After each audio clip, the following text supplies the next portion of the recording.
exactly 6 o'clock. And I'd like to acknowledge that we are holding tonight's meeting on the traditional territory of the Nanaimo people. Do we have any additions, deletions, or changes in order for tonight's agenda? Looking around the room and seeing none, I would call for a motion to approve the agenda, please. Trustee Stanley, Trustee O'Neill, all in favor? Carried unanimously, thank you. Motion to approve the minutes of May the 8th. Trustee McKay, seconder, Trustee Robinson. All in favor? Right, thank you, carried. We will start our evening tonight with a presentation from the Nanaimo Ladysmith Schools Foundation. Thank you. I'm going to call it Mr. Ed Foley. Thank you, sir. Welcome.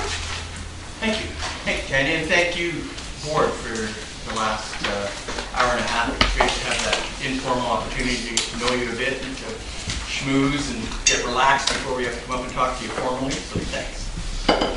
So it really is a pleasure to speak to you tonight. We really appreciate the strong support that we get from the board and from the school district staff. The Nanaimo Ladysmith Schools Foundation is a registered society in BC and a federally registered charity. We're governed by a board of committed local volunteers, and the foundation and its partnership with Nanaimo Ladysmith Public Schools is unique in BC.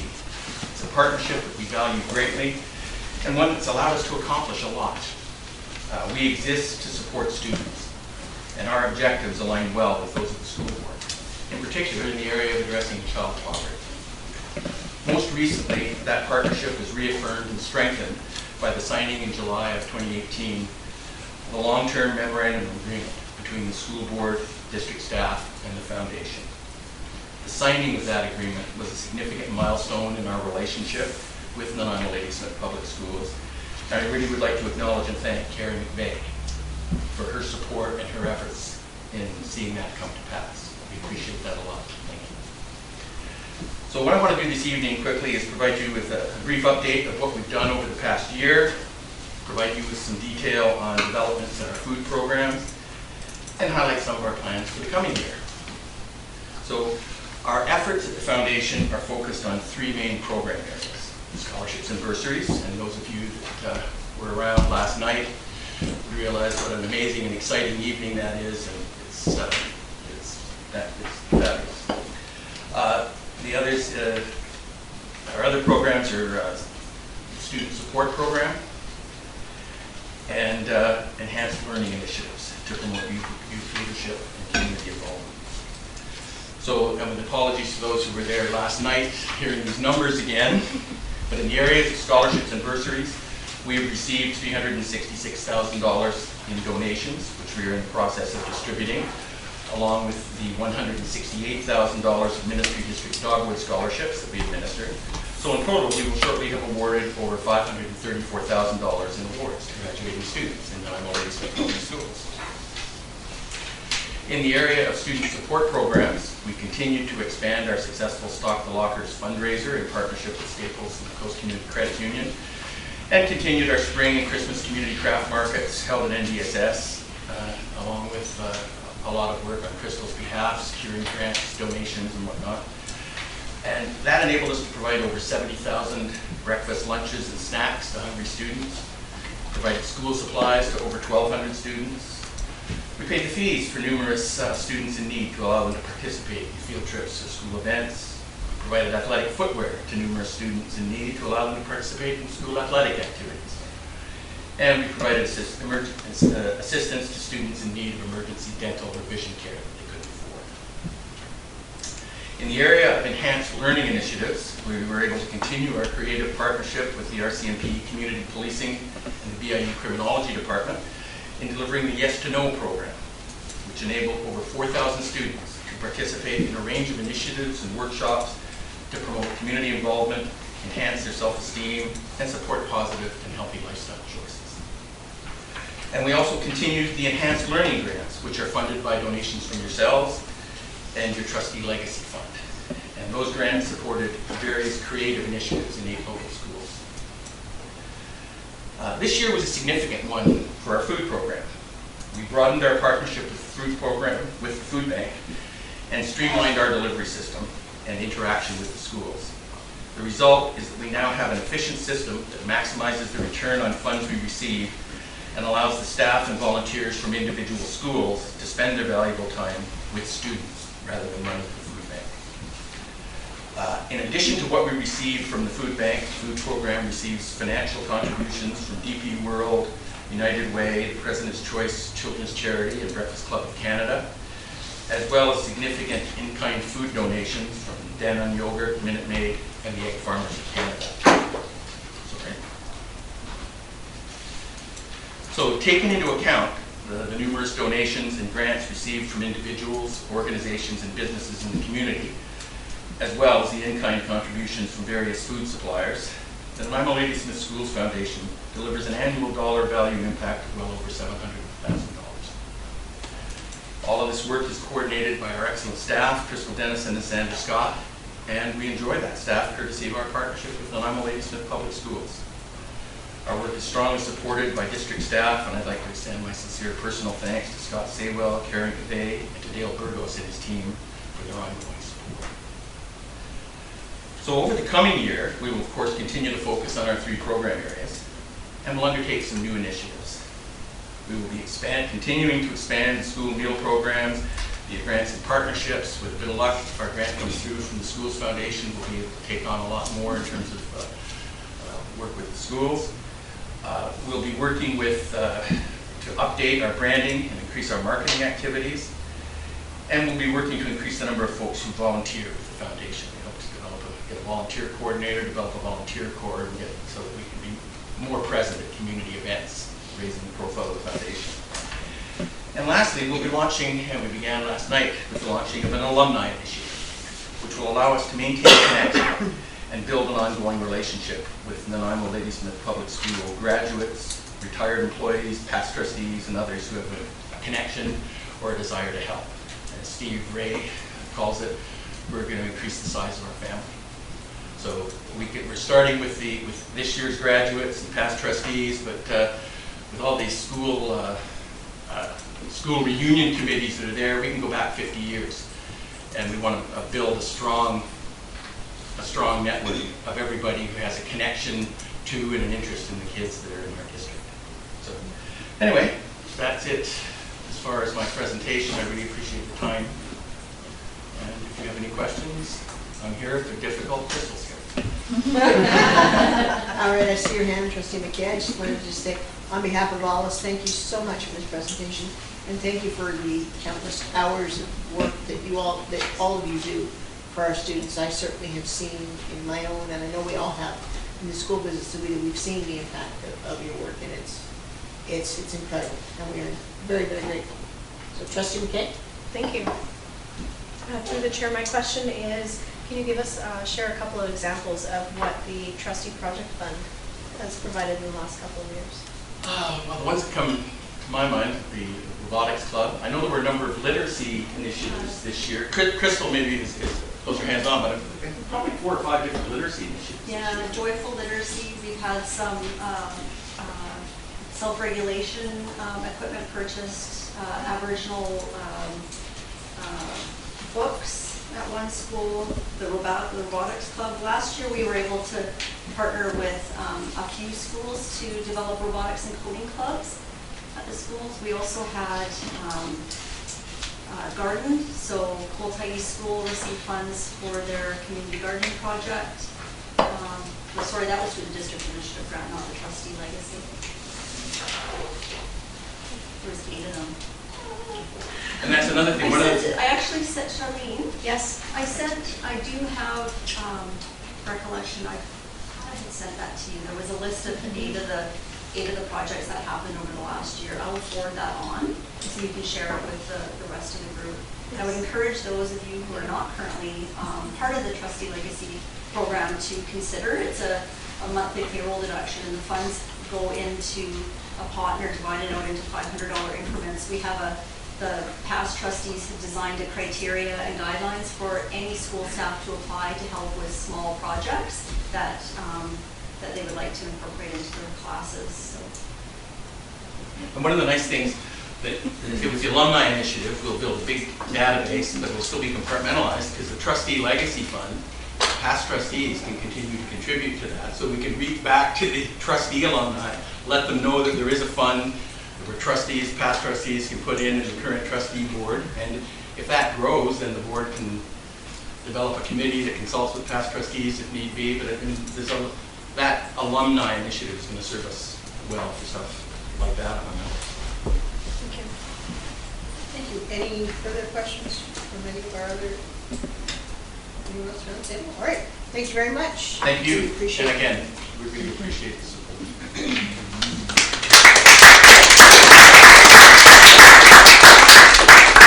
And now we will move on to item 8.1, new business. We have a presentation from George Farkas, who's been our consultant working with us on our strategic plans. George, did I pronounce your name correctly, last name correctly? It's Peter Farkas, correct? You did. Good. Oh, my dad would pronounce it Farkas, but close enough. Good evening. Well, it's nice to be back and see the board and talk to the committee about the strategic plan. So on November 28th, the Board of Education had agreed to look at revising the strategic plan for the school district. And went through quite a bit of a robust process starting in January, in which an environmental scan was completed. The board went through a SWOT, opportunities and threats analysis. Met several times over the course of January through April in half-day sessions to go over the key components of the strategic plan. Held an open house, as well as engaged in a thought exchange survey to gather public input on key issues facing the public that the board would take into consideration in drafting the plan.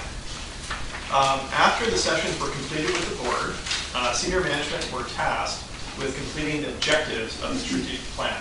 And today what you see is a draft of the entire strategic plan that walks you through the mission, vision, and values of the school district that have been set by the board, the goals that were established by the board with input from senior management, as well as those objectives.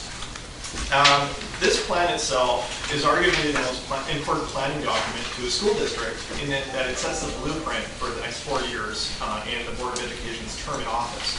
What it also is critical in doing is setting clear direction to the superintendent and senior management in executing the strategic plan. So if that's the blueprint, the next exercise to go through for the superintendent and staff would be to operationalize the plan by identifying actions and performance measures to measure progress against those key goals that have now been established.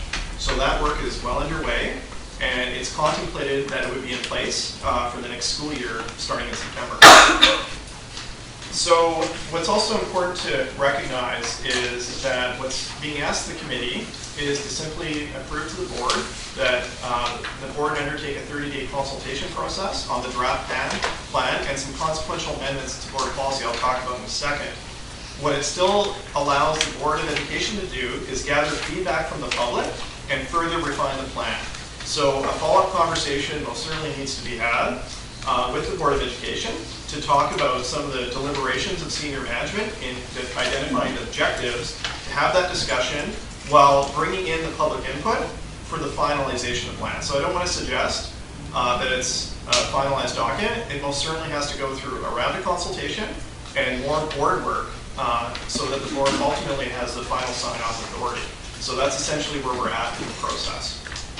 In terms of consequential amendments to board policy, so that again, that's something that the committee would defer to the policy committee to vet and go through after the consultation process.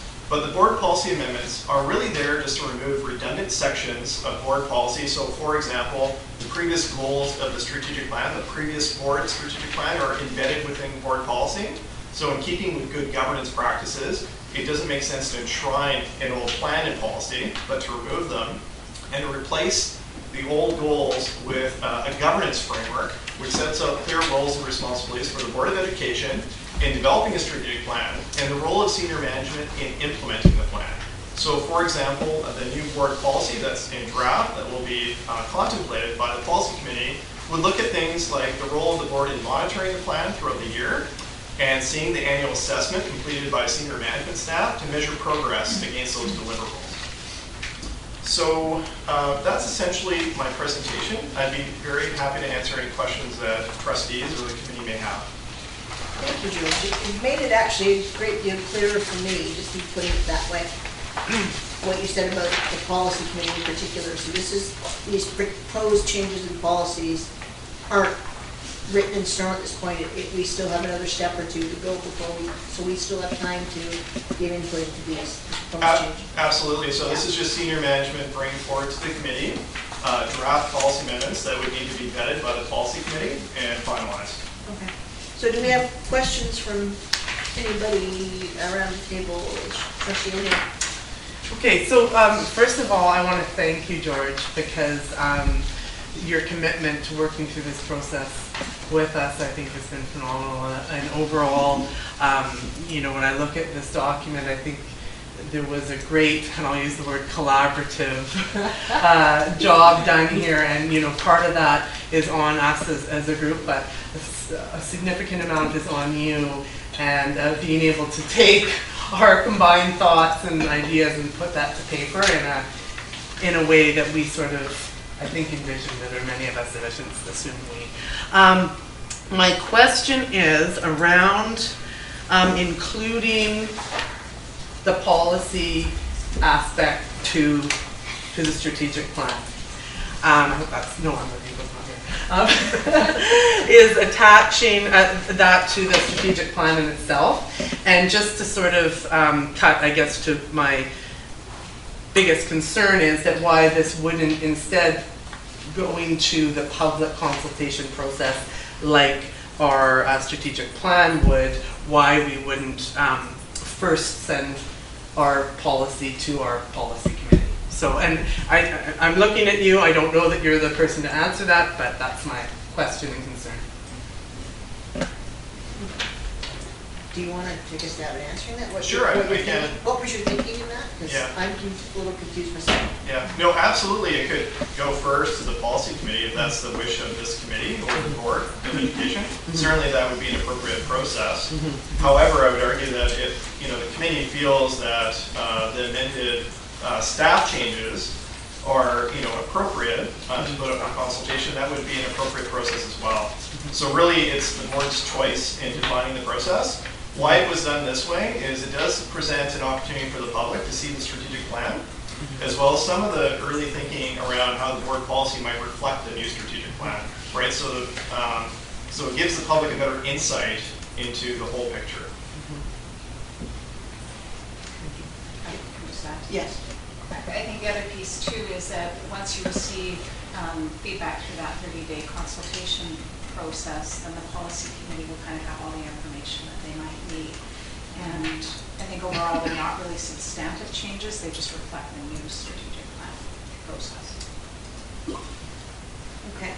Trustee Stanley. So I'll just say ditto to what so we don't spend hours and hours. Like it's been lovely, and I appreciate your work, and I value the time that we've had. Hopefully this isn't our last session with you. So I'm only going to speak to the policy at this moment, and then hopefully we'll have some time to talk about the strategic plan. I am of two minds. I was surprised to see this, and I am of the mind that I think that and I appreciate your expertise, but I also think that the policy, being the work of the board, should go to the policy committee for discussion and before we go out to consultation. So I would argue that we separate these. One of my core concerns is, and it might seem simple, but it could have a significant impact, because I find wording of policy it's challenging, because you have to choose the language to hopefully avoid misinterpretation or alternative interpretation unintended in the future.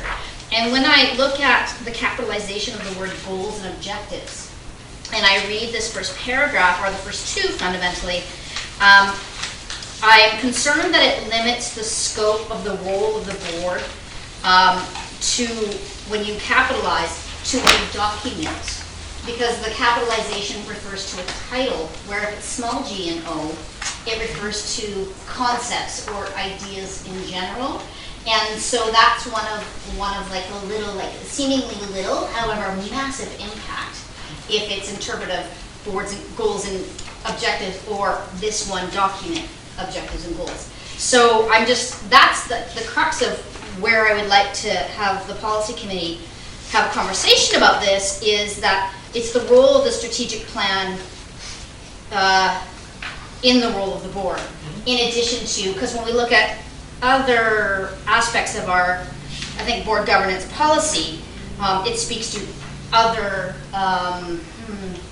roles or objectives or duties. And so I felt like that they didn't quite, like that one could be interpreted as we only work through this document versus we have all these other aspects of things that we do. So that's where I was just hesitant on it, and would recommend that. So, I mean, that we, perhaps don't send it out yet, because I'm concerned about that specific interpretation. May I make a general comment too? I think it's fair to, as a policy committee, eventually you'll need to look at the board policies fully. So I did have the opportunity in drafting some of, the strategic planning policies to look through all of your policies. And I can say there is absolutely some inconsistencies that you'd want to address over time. To your point that I think you're making as well. And but I'll give you some confidence that in the materials that are being presented today, there was a vetting against what else was in place to make sure that there was alignment, right? So a lot of the consequential changes you see is really to that effect. So for example, there is one reference where the board would be implementing the strategic plan. And again, what does that actually mean in practice? And whether or not that respects the governance role of the board versus senior management. So, so there were some, absolutely those are the types of issues that would be best placed for the committee to grapple with. Sorry, I should have asked a question. May I? You may. Follow? So I should have asked, is that what was intended by the capitalization, or? Oh, with goals and objectives? No, I don't think it was. Okay. To be honest, part of the effort that I had was to review board policies in other school districts. Yeah. And what you're seeing is probably a hangover of other districts that may have not had grappled with the question you're raising. Okay. Right, so there'll be an opportunity for the policy committee to, of course, have that discussion. Thanks. All right, trustee O'Neill, and then is there anybody else? Trustee O'Neill. So this might be a moot point, but in this, if we're going to talk too much about the policy piece, I think that this might be the time to make a decision to move that to the policy committee or not, and then pursue a conversation around a strategic plan itself. Okay. So Am I hearing you right? Trustee Kelly. Can I bring forward a motion to All right. the proposed policy amendments to the policy committee? What would that be? All right, say that again. What's your motion? That the proposed amendments to the, I don't have the name of the policy, but everyone knows which one we're talking about, be referred to the policy committee for consideration. May I have that? Trustee Barron, just because I saw you first. Discussion? Trustee McKay? Thank you. It's interesting. I find myself torn a little bit. I think, trying to collect my thoughts here. To me, I feel like it's 6 of one and a half dozen of the other. These changes are driven by the changes to our strategic plan, and so we do need to look at updating those.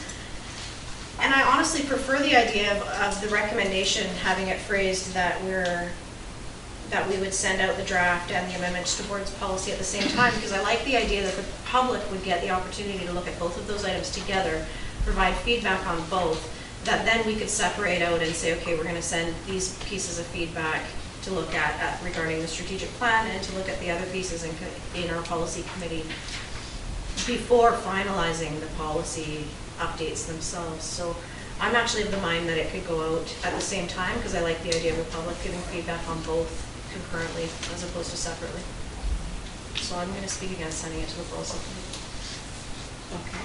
Any other discussion? Trustee O'Neill? Well, I actually would support this motion, because I think that we are already having significant debate around it, and I think that's why it needs to be brought to the committee that we formed to specifically address policy. And I'm not opposed to taking our policies and other governance models out to the public, but I want to be clear that if this is going to be the precedent or the practice that we put in place, where we actually, make a couple of changes to a policy, put it on the table, and then send it out to the public to consult on, and then refer it back to our policy committee, then that's a decision we have to make as a board, but that's not the decision, or that's not the practice I thought that we were going for when we established a policy committee. Trustee Stanley. Thank you. To the chair, I will speak in favor of the motion as well, partly for the reason that I expressed earlier. There's a lot of the amendments in here that are just almost seem like housekeeping and make a lot of sense. But some of the aspects are more significant and may have more significant impact. And I would like us to be able to have a conversation about the implications of policies that we create. So I'm a bit concerned of seeing a policy for a couple of days, not having a conversation about it except for here, and then sending it up for public consultation. I feel like that process is not a great process for really fully thinking about the implications of policy. And so I would like to refer it to the policy committee for that thorough analysis, and then board conversation around that. Okay. Trustee Robinson. To me, it's 6 in one, half a dozen in the other. I was quite comfortable with it going to the general public for 30 days and then back. But if the will of the board is to do it in the other order, I'm happy with it. Trustee Higginson. Yeah, so I'm in favor of the motion, but for different reasons. Partly because we're total policy nerds around this table. That's partly why we're here. I think it might be confusing to the general public to send out the draft strategic plan for consultation and a policy that refers to the strategic plan for consultation. I think people might be a bit like, whoa, what are we consulting on? Which one? And I think that it makes sense to kind of get the strategic plan out there and then make the appropriate policy changes after the strategic plan, so that we can just kind of separate them and make the process a little bit more clean. So, anybody else want to speak before I say something? I was going to say that I agree with Trustee Higginson, and she articulated it way better than I was going to. I too am a bit of a policy nerd, a wonk, and language with policy can be very, very tricky. And as I was saying to somebody today, I have fought appeals over policy. Same exact case, same exact issue, same exact lines. In one case I won using an argument, used the same argument and lost with a different tribunal because people interpret words differently. I think we as a board want to get clear on what we mean by some of these language changes, because although some of them are housekeeping, some of them potentially could be significant. So I'm going to, after debating it and seeing it as half a dozen to 1/6 of the other, also support this motion.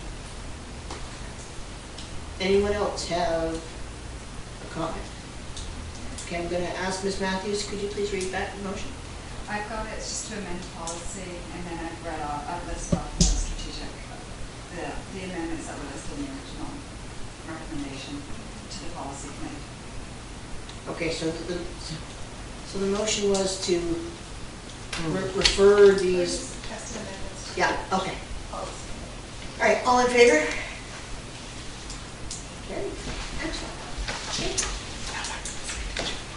And so now back to the strategic plan.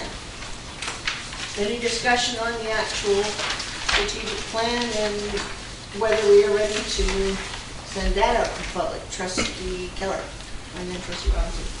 Thank you. So through the chair, I just want to thank George and the board for everyone's collaboration and hard work.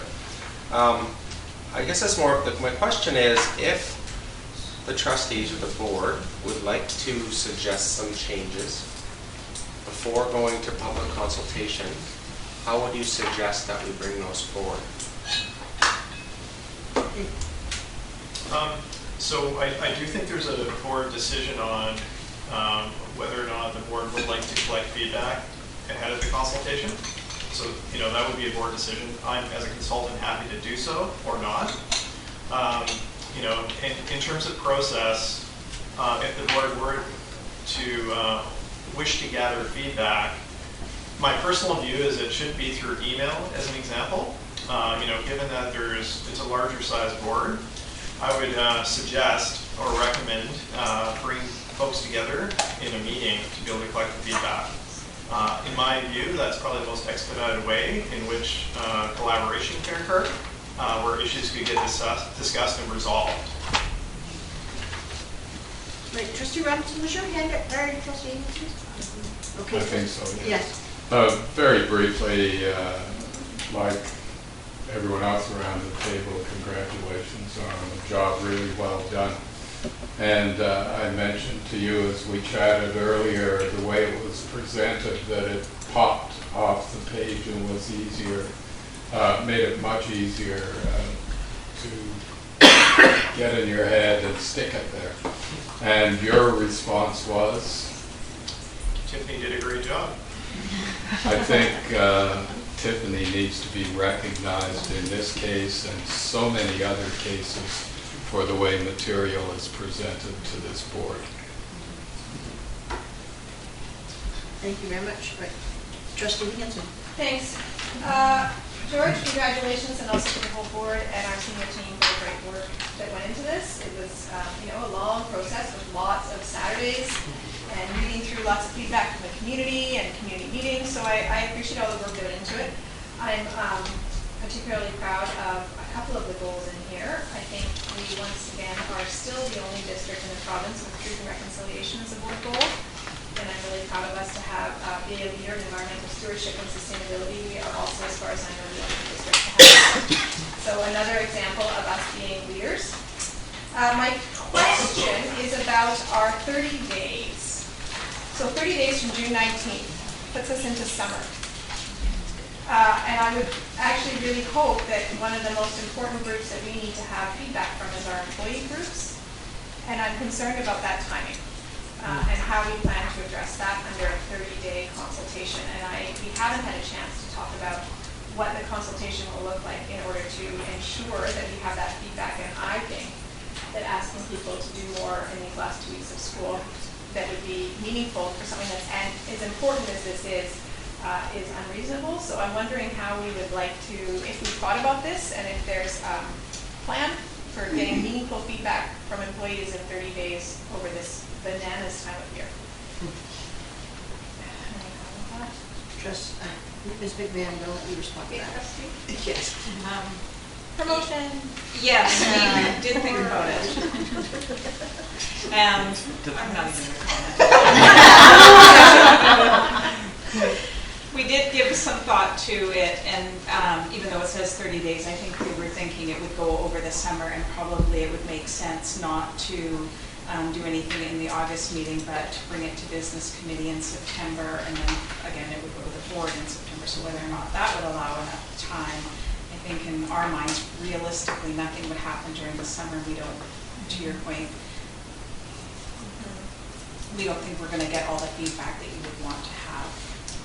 If I could make a follow-up then on that we just strike out for 30 days from the recommendation.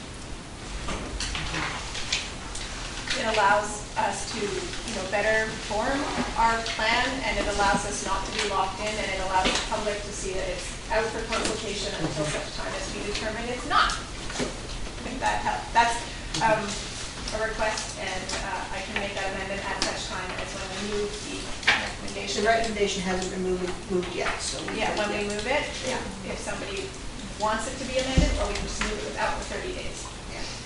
All right, Trustee Barrett. Yes, thank you.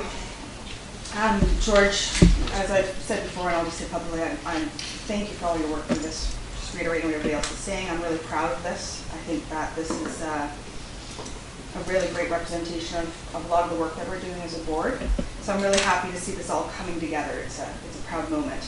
Around the objectives and sort of piggybacking off what Trustee Higginson is saying, I actually would like to see us defer the start of the 30-day period rather than striking 30 days. And my reasoning is that I feel like through this whole process, we've had, we've come back and we've had working sessions where we've been provided with sort of a summary of what's happened. You've brought together all the information really well for us to build on and to understand how we got to where we are. And then at this point, it feels like, for me, that we've had an abrupt stop. And there are some pieces that are still missing. I feel that we haven't had an opportunity to sit down as a board and discuss the objectives that have been presented. A lot of them are great, but I think it's good for us to be able to ask some questions and for us to dig a little deeper and understand, some of the context behind these. And so if we're looking at an effective consultation period not being realistic during the summer months, why the rush to start the 30-day or a public consultation period? I would think that this would be a good opportunity for us to step back as a board to do some of these final pieces to ensure that we're all understanding on board with this draft prior to sending it off, and then starting our 30-day consultation at a time where we can be provided with feedback from the community, and we've had an opportunity to understand a little bit more in depth and to ask the questions that we need to. So I was just thinking similar lines around ensuring that we have effective consultation, but perhaps a little bit of a different approach to it. Okay. All right, I've got Trustee Keller, Trustee Stanley, and Trustee Higginson on the list. I just want to check, did I miss anything from you, Trustee McKay? You haven't spoken yet? Not so far. Would you like to speak? I'm still thinking about it, thank you. Okay, Trustee Wilkins, do you also have it? No, I'm good, thank you. Okay, then Trustee Keller. Thank you. So I think the part that's missing for me would be, I feel like we would benefit from an opportunity to discuss the objectives collectively as a board. I feel like perhaps, this is my feeling, that we haven't been as involved as I would like to have seen us in developing the objectives and providing direct input on each one of them. So for me, I would, if we were to proceed to a public process, I would like the objectives section to not be included until we have that opportunity, or alternatively, not proceed to public consultation until we do have an opportunity to discuss it. And if that's not something that we can realistically do in the structure of this meeting, then I feel we should have a separate meeting to discuss that, or working session of some kind. Hey, Trustee Stanley. Okay, so I guess I'm somewhat echoing some of the other comments. I am concerned as well, that has been already suggested about the timing of the consultation. Besides, what's been, bumpers period or something like that, but there's, summer, I think that we're not really going to be participating in a time, or trying to reach out for consultation in a time where people are going to participate as much. I think that we're more likely to get engagement in when school's back in session. But more importantly, when I reviewed the strategic plan process, the process was suggested that we would have an opportunity to review the document before it went out for consultation. And in my mind, I guess I interpreted that as, more than just read, but also kind of discuss. I'm sorry, I can't remember which trustee was recommending that we have an opportunity to talk about the objectives, but I feel like that's something that would benefit from. And at the core of it is, I think that we need to kind of have a conversation to say, do these objectives meet the spirit and the intent of our goals? And I'll give an example of something that I feel like, I would like to have more conversation.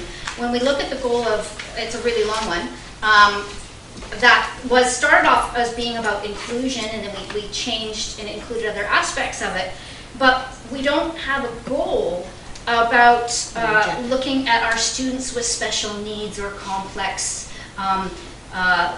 learning challenges, and I feel that that was kind of an integral component of that discussion, and particularly when we look at our graduation rates for our students with special needs. For me, I feel like that's a piece that I would think that would be really important, at least with regards to the spirit and intent of when we were going through the green dot exercise.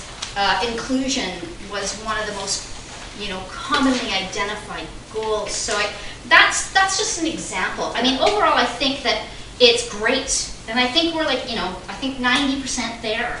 I just really want before we go out to public consultation, I want to have a document that I can stand behind confidently and proudly, and then put out for public consultation as some really great work that we have done. And I think we just need that one last session. George, it may just be that I want to spend more time with you, but one last session, or at least meeting, where we just have that conversation of, do we feel like these objectives fully meet the spirit and intent of the goals? And just to clarify, Trustee Stanley, what you were actually suggesting when you mentioned inclusion and special needs, you're looking for maybe an objective around that. You said goal, but you meant objective. Sorry, yeah. Thank you for clarifying. Yeah. Trustee Higginson. Thanks. So I don't necessarily disagree with what's being expressed by my colleagues, but what I do also feel like is we have interacted with this document a lot, and what I would really like is other people's input on it, including on the objectives. And so that we can then have that conversation with a chance for we have done a lot on this. It's been very much us focused. And so putting it out to people, to our employee groups, to our communities, to our rights holders, so that they can provide us with some direction for having that conversation that my colleagues are talking about having, I think provides us with a much broader scope and perspective from which to have that conversation.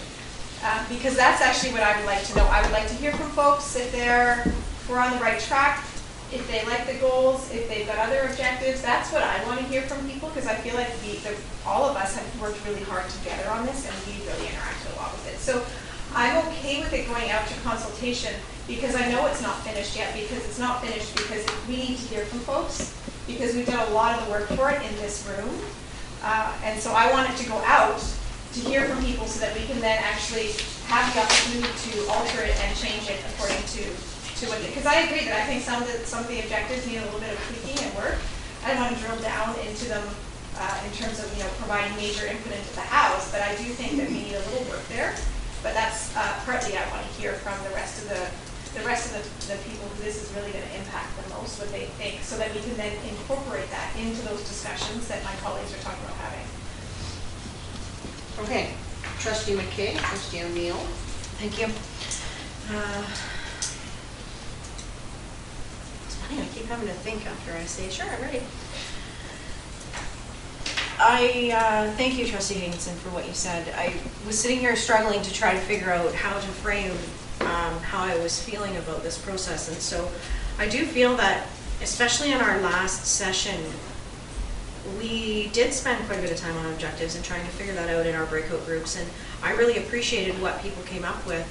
And then where we struggled, we asked for staff to help us fill in the blanks. Mm-hmm. And so I'm quite confident that if I were to go into another session, I wouldn't change anything about this strategic plan as it is in its draft form without hearing from a consultation process. That would inform me to better identify what I might change, because at this point I'm quite happy with it. So I feel like for me the best course of action is to go out to consultation and then to set a meeting where we come together with all of that collective feedback, all of the board's thoughts, and then we dig in and finalize and do a working session that we're then ready, prepared to approve. That's my preference in moving forward. Okay. Trustee O'Neill. Thank you. So just a couple of things. I guess to me this is an example of, like, I feel like we're talking to the recommendation when really I feel like it's sort of a backwards the way we're dealing with this, but maybe that's just me, because not unlike Trustee McKay, I share the same sentiment, and perhaps like Trustee Higginson as well, that I've been so entrenched in this document and this process that it's time in my mind for a fresh set of eyes. But also with that, I don't know that I'd be as confident saying that, having not heard that there seems to be a will of the group to scratch the 30-day sort of crunch line, if you will, to have to deal with that. And implicit in that, again, maybe I oversimplify things, but I think there's nothing preventing the board from providing some sort of feedback on the document between now and, I mean, it is still in draft, no? But maybe I'm way off point here. You know, that we could actually take some time, figure that out. We've got a lot of time now, it sounds like, if we go forward with that amendment in the recommendation. And so that's where I'm at. Now, I said I had a couple points. That was one point. My second point is that what I'd really like to hear, because part of what I appreciate about these sessions is that we do have our stakeholders here on the table, and I would like to you know, get some feedback, not to pressure anybody, but, you know, see where you're at this, having had a chance to look at the document. Thank you. Right, and I'm looking now at our stakeholders, and that, do you have anything you'd like me to add to our list? I've got a pretty long list of speakers here, so. I can say a few words. Yep. Right now? Yeah, sure, just because it speaks to what, So just, it's a follow-up to it. You know, practically, we would need to have this by August, so we plan for our staff and how we connect our school goals to it. So I'll just give you a little bit of feedback. This third bullet here is going to be wildly popular with students and staff. The environmental sustainability piece is fantastic. This page alone, and then the values that go with it, this is already a very useful document. So it looks terrific. And the feedback will hone it, but it's a solid item already. It's exciting to see it in this format. Okay. Can I just make one comment? You may. I'm glad you appreciate goal 3. Also think there's a huge opportunity for schools to show some innovation and leadership. There's some really great letters the superintendent recently received from students in particular schools that were highlighting what they were doing. And so here's an opportunity to show leadership, but not just at a district level, but even individual schools to put their own footprint on what something might look like in a case of sustainability. I wanted to share that perspective. Yeah, and if I can just add to that, through the chair. So within our school goals already, we're in alignment. This new one actually takes a lot of things that are already happening in the school system and it puts it underneath an umbrella. It's nice and clean. So like our students are working on gardens and our staff are working to help them acquire resources to do gardening. You know, we talk budgeting with photocopying and other resources that we could save on. So there's a lot of different angles to work with our learning leaders in the schools to make that one top. Okay. Pardon? Rob or Denise, or trustee, or Deepak, or Deepak? Okay. I've got trustee, just to, oh, sorry, No, it's sorry, Ms. okay. Wood. This is the first that I'm seeing this, So. so, you know, but I would like opportunity to discuss the objectives certainly. And I don't know, and maybe it is not meant to be a comprehensive list, but just suggestions under those goals, and that's, I mean, those are the kinds of things, the kinds of conversations that we should be having. Okay. All right, on my speakers list, I have trustee Wilkinson, superintendent Saywell, trustee Barron, trustee Keller, and then I have myself, which I may take off, and then trustee Stanley. Okay, trustee Wilkinson. So I see this as a draft document, because it's a draft document, right? So I see it, that it goes out and we want input from other people, and that's because you know, we've done our part, right? And it will come back to us, but we've done our part, and we asked for senior management to align it with everything else. I think there's some people who've done some pretty cool things behind the scenes too, and so you know, I think it needs to go out so that other people can see it, and other people can have input, and we can have input from our stakeholders and all that kind of stuff, and then it comes back. I like the idea of it not having to be a 30-day process, that it can go out for longer if we're going through the summer anyway. And then we go from there. I mean, wordsmithing to me, like, and we sat down and we went over stuff, And so really, to me, that whole part is wordsmithing, and I understand it's important, and we will do that at the end, but right now it's a draft document. Fair enough. Mr. Singleton? Well, probably echo most of what Mr. Steele said, but I did want to let trustees know that staff are waiting to build an operational plan out of this, and then schools who build 3-year plans that are renewable yearly, some schools are at the end of their plan, and they're waiting for this document to come out so they can start building their plan. So whatever the decision is, staff, as we will, we'll work around that, but there is some sense of urgency to get it out, or we'll be into September and October, and then schools will have a very good opportunity to build their school plans. Trustee Barron? Yes, could I, through the chair, ask a question You may. specific to that, and then you may my point. I'm just asking for some clarification because I recognize there are some timelines that we need to be aware of. But if we're looking at expanding the community consultation period, we can't make any decisions until that community consultation period is ending. So I guess I'm trying to understand realistically what would be some timelines that would work for us to have this process finalized in order to align with the work that needs to happen for staff, because I think that's one of the most important considerations to ensure that our staff are feeling prepared for the new year. So I'm just wondering if you know what sort of timeline we're thinking of here. Like yesterday? Would have been good. It should get out soon. Trustees still have an opportunity to work with it. And we still have an opportunity while it's out there to meet and discuss. But it should get out pretty soon. It's draft. Okay, thank you. If I could. You may. Thank you, Trustee. Switch. Chair. Excuse me. So, what's most important to me here, just to provide some context, is that we have an opportunity to ensure that the objectives meet the spirit and intent. I think that Trustee Stanley said that very well. Not to wordsmith, not to ensure that it's perfect, it's a draft form, but to ensure that the spirit and intent is what we had discussed at the last meeting. And so I think that discussion is really important. I look forward to community consultation, and I do feel that we should be open to the idea that this will change, and that our objectives may they should reflect what the community is saying to us. So absolutely, I'm very excited to get input from our community.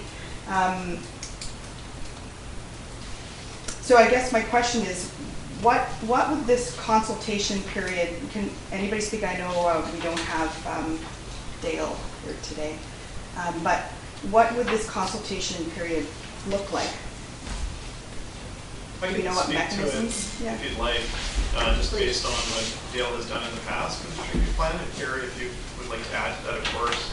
But most certainly the document would be shared on the website, and it would be communicated right through social media and other means, and then through letters as well. So Dale does a very good job of pushing out the information in email distribution lists, so it hits all audiences.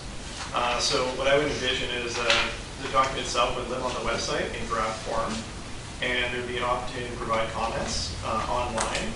And again, there'd be a communications exercise to ensure that folks that we want input from, stakeholders, are given a specific heads up. So not just a chance that it's sitting on the website, but a specific engagement strategy to reach out to stakeholders. Okay. Trustee Keller? Thank you, through the chair. So I too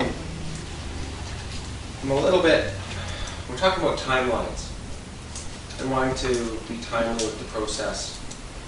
I'm a little bit torn in the sense that if we were to go out to consultation based on what we see in front of us today and ask for feedback, and we get feedback, which I expect we will and we should, and we need to be able to act on that feedback and make amendments and make any amendments related to what the board might want to see as well. At that point, I believe we'd be in a position to another public consultation, because we've changed the plan. So I'm kind of wondering if it doesn't make more sense, in my mind, if we're talking about trying to shorten the time frame, to, if we can't do it tonight, maybe we do. Maybe we provide an opportunity to discuss each goal and any amendments the trustees would like to see related to each goal before we go to consultation, to avoid the need to have additional, more detailed consultation following the consultation period. Because I don't believe we should be asking for feedback if we're not willing to use it. If we're willing to use it, that's going to result in amendments to our plan, which is going to require more consultation. So I believe we don't ask for feedback unless we're willing to consider what people are offering to us from the public. Okay. I've got myself in here, and I just want to say one thing, and then I will get back to the list. I hear what you're saying, and I agree with you to a point. I think, though, that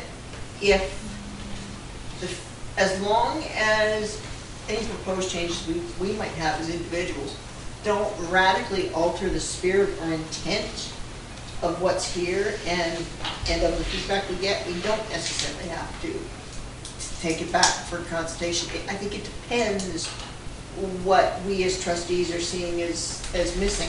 I mean, for me, for example, I mean, all I'm going to say is there's maybe one or two things where I think we could be a bit more ambitious.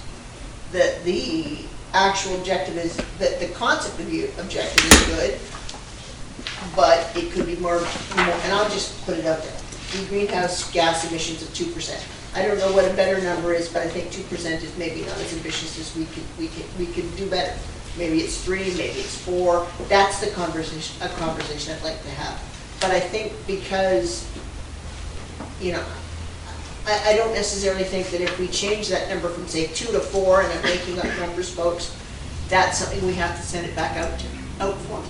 I don't think that's enough of a radical change to warrant that. I think if we completely took it out, we might want to get feedback. So that's my thought. I will now get back to the speakers list. Trustee Stanley and then Mr. Zverev. Okay. Well, I wanted to just ask a point of information there before I make my point, which is I feel like we need to have information about what this proposed process is so we can have this conversation. So this is a point of information. Okay. Because what I don't understand is the question of timelines came up, and I don't understand when it is that if we did go up for consultation, when would trustees have review? Because right now, from what I understand, timelines-wise, we wouldn't be able to get it out approved until after the September board meeting at earliest, and I think that's may or may not be before school plans. And I don't know where, if we did send it up for consultation now, and we did try to make that goal of finalizing at the public board meeting in September, where's the trustee consultation following that? Because it's that consultation piece that I'm really wondering about. So can we get some clarity on that before we continue this conversation, please? Okay, I'm going to look to staff, either Mr. Saywell, do you have any Well, thoughts? yeah, so the board meeting would be September.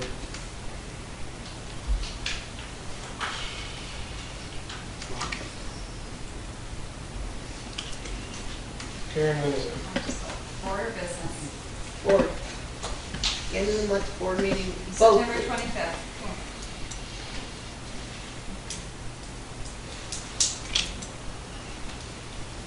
So, Well, you know,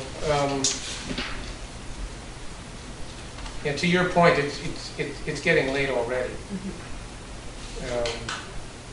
Schools run on, you know, annual cycles, and so to have that work done in schools before that. See, we're working on an operational plan based on what we have, because, you know, we have to. And then we would change it in the end if we needed to. And my sense is that, and maybe Mr. Steele might want to weigh in, my sense is they might want to do the same. Right? When it goes out for consultation, they would see the goals and objectives and determine that it's going to be pretty close. So can I have myself on the list? yes. Since I'm using process for my batch, I guess. But it's a legitimate, I think it's a legitimate place that we need to start this conversation from. Because, you know, from my perspective, there's a number of considerations from my perspective. One, I would rather get this right than go fast. We already have the document public. We seem to agree that it needs some tweaking. It's the how we go through that process that we seem to not have clarity or agreement on. And to the extent, and I don't get the understanding that it's massive tweaking. I think that, you know, like I expressed one concern that I would like to see, or at least have a conversation about, and I have one other. Mm-hmm. And so I could be comfortable sending this out for consultation now if we knew that, well, two things. If we knew what the process was going to be and that we were guaranteed to be able to have that kind of trustee input, and that would result, you know, in whether it was warranted modifications in the objectives or documents or whatever that conversation turns out to be. And my other one is I actually am uncomfortable sending it out simply because when back to Trustee Brzovic, well, Chair Brzovich's comment, when we talk about being environmental stewards, I'm concerned about the number because it is actually quite low. And if you look at what Clean BC has recommended, what the City of Nanaimo is recommending, which is consistent with the IPCC, what the IPCC is recommending, and even the UK has gone to green net zero by 2050. Victoria School District has agreed to pass things that are consistent with the IPCC. So this number here is less than half of what the major panels are recommending for what is considered to be necessary for viability of the future of the planet. So that's where I'm a little bit, you know, I want to stand behind something that says we're environmental stewards, and to me that's not being an environmental leader. So do we have space to make these tweaks now based on what people have to say? Or do we need to have a conversation and then send out to consultation? Or will there be definitely a possibility for us to provide this feedback after we receive consultation is the pieces that I'm not clear on. Does that make sense? It does. And I think I'm hearing that there will be spaces. And I think we can create them. I think we have the right, the authority as a board, to create them for ourselves, whether it be an hour in August when we get together for one of our 2 meetings in August. And I'm sorry, Trustee McKay, you're looking at me like, where are you going to make me? Where am I going to find space for that? Or somewhere, you know. Maybe yes, I try to articulate that. I think what I'm hearing collectively to lay out a bit of a process to see how that might work for the board, committee rather. So, you know, essentially what's contemplated is approval to send the document out in draft, right? So the communication would be clear to stakeholders that the board has not signed off on the document. There's still work to be done. So that would be clear. And it would go up for consultation, not for 30 days, recognizing there's summer, right? So it would be a longer period of time. After that consultation period ends, so as the board reconvenes in September, there would be an opportunity to collect the feedback from stakeholders as well as collect feedback from the board. So the board has the benefit, of course, of hearing from stakeholders in determining what makes sense. And there'd be a process, probably through a closed setting, to have that discussion, as well as discussions around why some objectives were chosen. So for example, why was 2% chosen versus others? Most certainly, that's what's contemplated, certainly in my mind, given that at the end of the day, the board will have final sign-off authority. That's a strategic plan, so we're not there yet, right? So, at least in my mind, I think that's, you know, a process that would probably, hopefully satisfy a lot of what I'm hearing in terms of feedback. Was that clearly laid out, or? I think so. Yeah. I've still got a speakers list. I've got Mr. Zver. I'm going to actually let Mr. Zver speak before I sort out my speakers list. As I sat back, you read your objectives, basically enabling. There's no clear-cut thou must. This is going out to say this is a direction for which we best feel the district should be suitable going in. It can be tweaked at any time. When you send it out for consultation, unless you're asking somebody, do you disagree with your 4 goals? Tell us what you want differently. You flip to the objectives and you can say, oh, well, maybe we need more than 2%. 2% is the basement. Nobody ever says you can't improve on what you put in there. to go above it. You shouldn't go below it. So it's an enabling document. I mean, it's not a document that says, because everything says in here, increase, do something, do this. Well, if you increase it by 1%, you won something. When you don't increase it, then you got to find out why did you fail. So it's not a fast track that we have to hit the objective. The objectives are knowing where we struggle and knowing where we want to go. So when somebody says you want to consult on this, and I look at it and say, is there something that jumps out that we can't support? It's not about whether you can support it or not. Is there something in there that we know isn't going to work? Is it truly just there because somebody wants it to be there? That's what somebody might want to challenge. But how do you challenge wanting to increase somebody's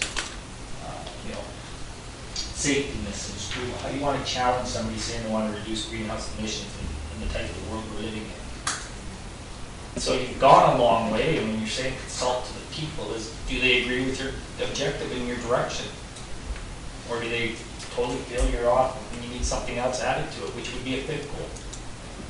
Like, you're not going to change your goals, I believe. You might tweak what your objectives are towards it, but to change your goals at this time would be, as Greg said before, you'd be back consulting and consulting again, because it would be a whole different policy.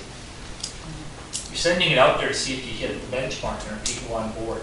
And I don't believe you need to stress about it. People provide you good stuff, and you don't want to take it all in consideration. Well, that's what you're elected for. Be trustees, make your guidance and those. But I don't, I know where Greg I'm talking about. Principals need to have that in place so they can start September rolling out. Nobody wants to start it in October when they've already started a different goal and the objectives are already rolling through the classrooms, and all of a sudden you put a full stop. So there is an urgency to have the schools ready to deliver as soon as they can. And the superintendent's correct. It's not modifying the curriculum. It's not modifying other things that are staunch. It's just giving clear direction. So I don't know if you need to battle yourselves into the ground on it. I think your objectives are there. You just need maybe clarity on how people see them. Thank you, Mr. Chair. I have a rather large list, and I want to make sure everybody still has things they want to say.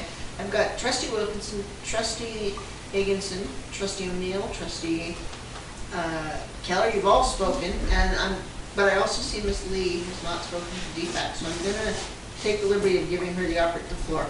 I have a point of, information, and then I have a comment. From what I'm gathering, it seems like some people are saying that this is the first they've seen this document. So I'm just looking for some information on that, because I know I personally downloaded the agenda on Friday, so I've had multiple days to look it over, and I just did that myself as a volunteer. And then my comment is that in every single time anything has ever gone out for consultation, it never is the same at the end. It always changes, because there's always people who have valuable comments or challenges. That everything gets changed. Nothing ever stays the same. So I feel like everyone's kind of hashing over the same things and spinning their wheels when it doesn't need to be so difficult, in my opinion. That's it. Fair comment. Thank you. Could I try to clarify the first question that was asked? So just for some clarity, so the Board of Education went through a pretty long process in which we had facilitated workshops to work through the mission, vision, values, and all the pieces. So the trustees as individuals saw components of the plan. I think the comments you heard was it's the first chance they've had to see the plan. At the same time, it was released a little bit earlier from the board, but they basically had the full document just for a few days. So I think that's what the comments were in relation to. Yeah. Okay. Trustee Wilkinson, do you have anything you want to add, or do you want to? Our job is to take over the strategic plan, and I think it was well collated all of our thoughts and everything that we collectively agreed on. There might be some specific opinions about things that might not have gotten to it, and they might never get to it, because at the end of the day, we're doing this, we have to have a little bit of consensus, right? And so I think that's the same thing will happen when we put it out to the public. There might be some people who have specific opinions about something, and that might not make it back. And so, when you talk about making sure that we hear, and we will put it out to public consultation, and we will hear what people have to say, whether that will make it into the plan or not. I'm okay with not putting it back out there if it doesn't get into the plan. So, but it will, you know, it's kind of our job at that point to then go, okay, now what are we gonna put, and where are we gonna stand behind, and what are we gonna put out to our district? So, Thank you. Trustee Higginson. Thanks. The only thing that I'll add, because I do think a lot of the stuff that I want to say is that particularly by Mr. Square. Nice word. I appreciate the comments by Mr. Steele about the need for staff from schools to start having this document. I think what I'm hearing from trustees tonight is a general overall consensus for almost, you know, the goals and mission, vision, values. It's the objectives that people are kind of struggling on at this point. But and I think that's fair. We can rehash those, but I do think to Trustee Keller's point, like, unless something changes massively as a result of the feedback, then that's our job, is to make a decision, right? Isn't that one of the definitions of politicians, to make decisions for other people or something like that? So I think unless it gets, unless we put it out and it lands with a giant thud, then I think our ability to tweak it and make decisions for people that this is the plan, we don't need to keep going back and keep going back and keep going back. I think this conversation tonight has demonstrated that we could sit here until we're blue in the face redoing various parts of this. But what's most important to me is to hear from people what they think of this so far, so that we can know. Most importantly to me is to know if the mission, vision, values, and goals really land with people. Because the objective stuff, that can change. Like Mr. Spear said, we can work on that constantly. It's that part of it is the living document part of it. So I'm really in favor of us putting this out there so that we can hear from other people what they think, and us still having the ability to provide input to it throughout the process. Thank you. Trustee Brown, is that right? Yeah, okay. Trustee O'Neill, Trustee Keller from there. Thank you, and I give Mr. Spear another shout out. I don't know. I wanted to move the recommendation if we're at that point, or entertain that. Oh, sorry. With the amendment to remove the 30 days, and of course the previous removal of the reference to the amendments of Board Policy Section 1 and the mandate. I have a point of information that's relevant to this that I think is important for clarification on everyone. Why does this matter? Why are we, figuring out details? Well, if you go farther in the agenda and you read the terms of reference of the Board Policy Committee, everything that is in the strategic plan will determine policy from here on in. So policy specifications are limited, or quote, policies are a detailed expression of intent and should reflect the board's own strategic plan, statements of mission and vision. So the details, I would argue, would matter. No, because I think that it's important for a consideration about whether we go forward or not. People have been poo-pooing the idea that we need to look at this, but I think it's important to consider that what we have in here is going to be affecting our policies in the future based on the terms of reference that we're about to look at. So I just want to point that out for consideration. I'm Chair. Yeah. I would like to make a point of order. Okay. That was not speaking to the point or asking for a point of clarification, and I feel that it was out of order. And so I'm going to ask people to speak. Okay. To the fact that somebody has made a recommendation, and I'd like to second the recommendation. Okay, seconded by Trustee O'Neill, and now discussion on the recommendation. No, I'm seconding. Oh, moved, seconded. Moved, seconded. Yes, sorry, I got my order mixed up. Okay, discussion on the recommendation.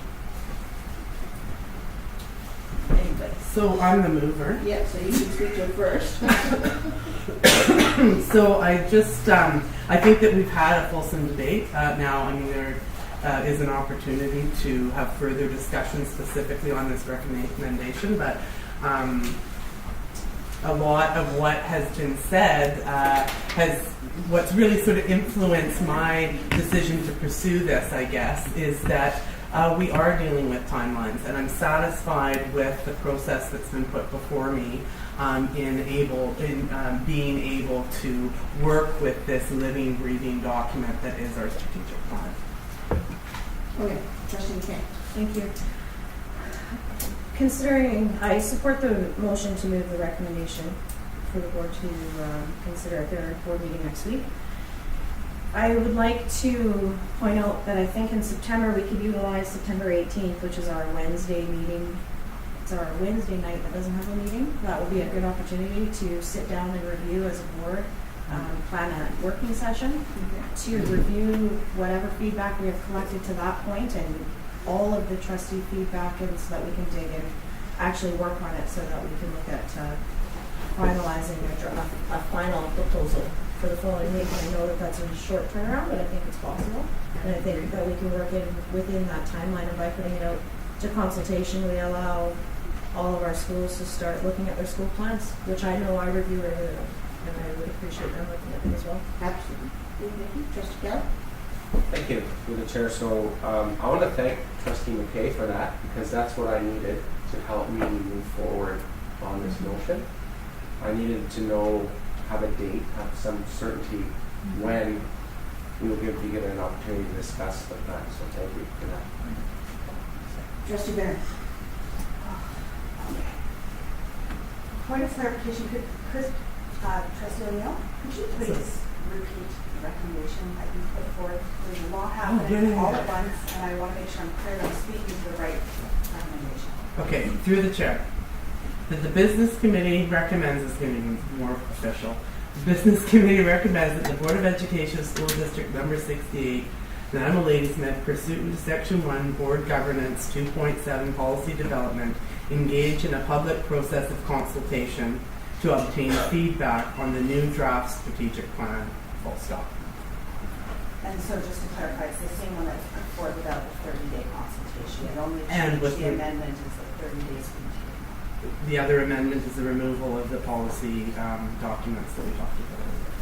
Of course, thank you. If I could ask, you may. So, yes, thank you for the clarification around the possibility of us having a working session. I think that's really helpful. I agree, that's fine. We want to send out a public consultation. That is not my biggest thing. I wanted to make sure that us as a board had a chance to provide our input and make sure that this strategic plan is one that we can stand behind moving forward.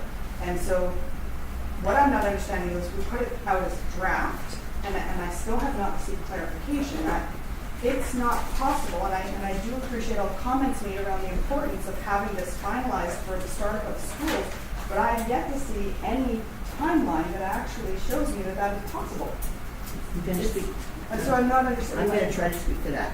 I think the point that Mr. Taylor was making, forgive me, Mr. Taylor, is that once it's out there, schools, in terms of the objectives are more for senior management. The goals, the vision, and the mission are the things that schools, I think based on what Mr. Steele said, is what they're going to use to make their school plan. And I think that the belief is that the goals will not radically alter. Okay. And they're going to operate on that principle until told otherwise. That's my understanding. Can someone correct me if I got that wrong? I heard what you're saying. I understand. Yeah. I want to make sure that I'm right. That's what I thought.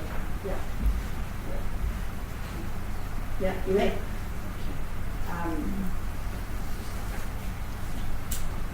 So I understand that. When we receive the input from our communities, we need to, as we've spoken about, and I don't think anybody disagrees, we need to be able to actually represent what we've heard in our document. So when would that occur? The finalizations of bringing it all together to make the final document. Well, what I would have contemplated on that working session is a session with the board in which the stakeholder feedback would be presented to the board in terms of what was heard. At that point, I think at least some draft changes, suggested changes to the board would make some sense to reflect the public feedback. So that would be up to the board's discussion and analysis.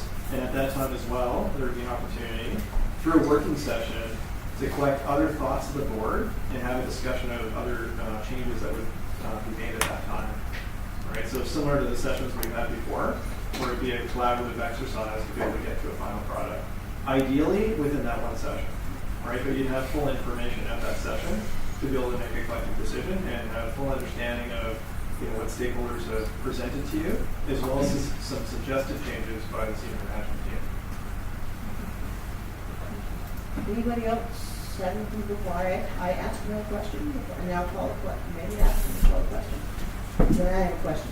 And then I do want to get clarification on Trustee Stanley's point, because it's actually something I've been trying to sort out too. It would be our policy comes out of goals, vision, mission, etc., where not so much objectives, correct?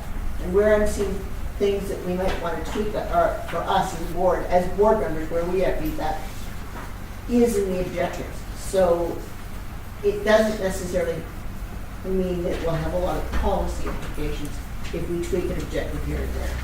And I'm asking you for your professional opinion in that choice. Well, I guess the first question, is whether or not Trustee Stanley would agree. Like, I haven't read the board policy, I don't have it in front of me. But if that's indeed what the board policy is, it would seem to me that I can't imagine how the strategic plan would in some way encumber the board's policy-making abilities. If you think of the mission, vision, values, and goals, they're very broad and overarching, and gives the board, I would think, quite a bit of latitude in terms of board policy making. That's my own view. Okay. Now, Trustee Stanley, I did see your hand. So I did. I have a question, which are the objectives, I guess I'm a little surprised that objectives, well, are the objectives a part of the strategic plan? Or are they the operationalization of the strategic plan, and therefore should they be a separate document? I don't know necessarily, I'm not, I only know a couple of strategic plans, and I can't, to be honest, recall seeing objectives being part of the strategic plan, but following from a strategic plan. So how would I try to answer that question and provide also a recommendation, which might go to the policy committee? Okay.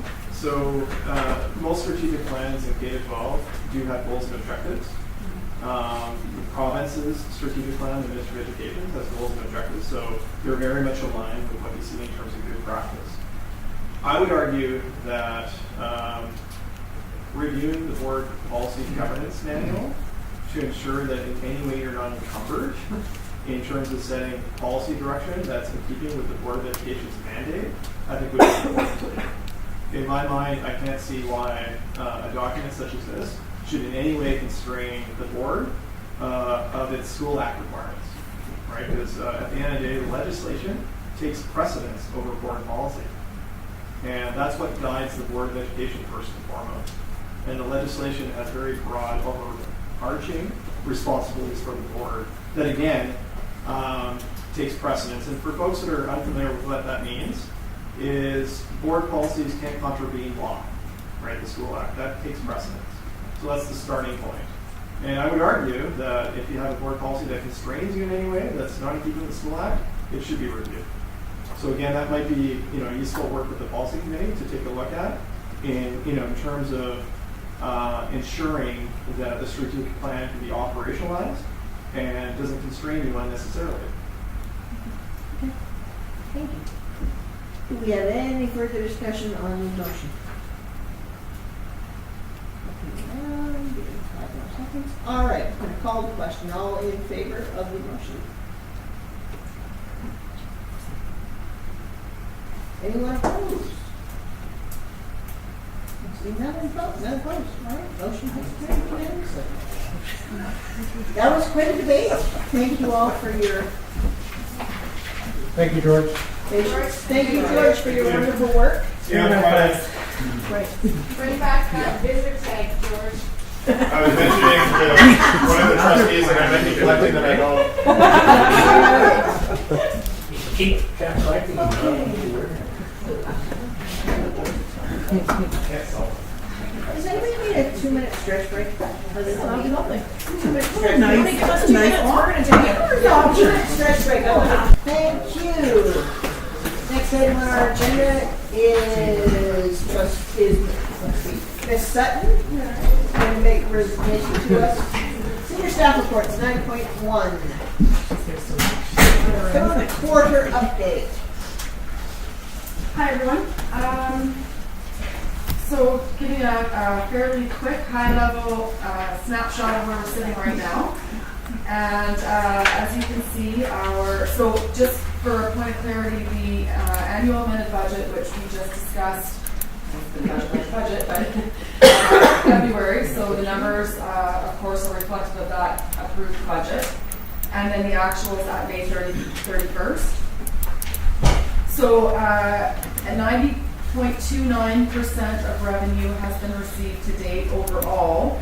There is an increase in our rentals and leases, which is important to note, which it was assumed that was going to be a one-time increase, which is ongoing at this point, so we will be adjusting the 19-20 budget that was just brought forth accordingly. But that will show an increase here. And then investment income, at year end there will be an adjustment. We've got a couple of interest accounts. So of course we've got our capital, we've got our school-based funds, and we've got our operating funds. And the anomaly now is just the allocation between those funds, and that's always corrected at the end of the year. So that will be sorted out at year end. On the expenses side, what we wanted to point out here is that there are some outstanding payrolls. So of course, when you do a month end, you're not necessarily getting all of your bi-weekly payrolls or whatever that is in at the applicable time. So you've got some week here, 2 weeks, because our TOC payroll is behind. So there's that, as well as we have our benefits, because we are 10 months for most of our employee groups, and benefits are extended over the summer. We have 3 months of benefits which are accrued in June for July, August, and September.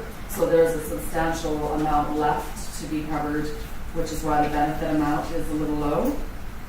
Our substitute percentage at 82% is low. However, compared to last year at this time, we were 69%. And that speaks to the fact that last year we were having difficulty with the restored language and getting teachers into positions early in the year, and that was an issue, so we were underspent. Whereas this year at 82% at this time, we can see that we've improved that. So getting a bit better, we still have failure to fill and so forth, but much better than where we were last year, so that's a good thing. And services and supplies at 78%. At this time last year it was 80%, so it's not off base at all. We do see a predominant spend at year end because everyone knows sort of where they're at and what they've got available left to spend. However, capacity does come into play. So we are all we're seeing some notices from individual departments saying we had an initiative for particular items. Maybe it was equipment, maybe it was new appliances, whatever that might be. If they're ordered in June but not received until July, they cannot be recorded in this year. So those are going to be items that we're going to see end up in our overall surplus, but they will be restricted because they are essentially spent but need to be reflected in the next year. So that will, like I say, be part of the surplus and then be restricted for expense in the next year. So overall, again, showing the 4.5 million of surplus is essentially where we were at last time at this point, so that is fairly aligned. And again, the numbers do that we're at May, we still have June, we have a substantial amount of spending left because of the last month of the year, as well as those triple benefit costs and some outstanding payrolls. Okay? On the special purpose budget,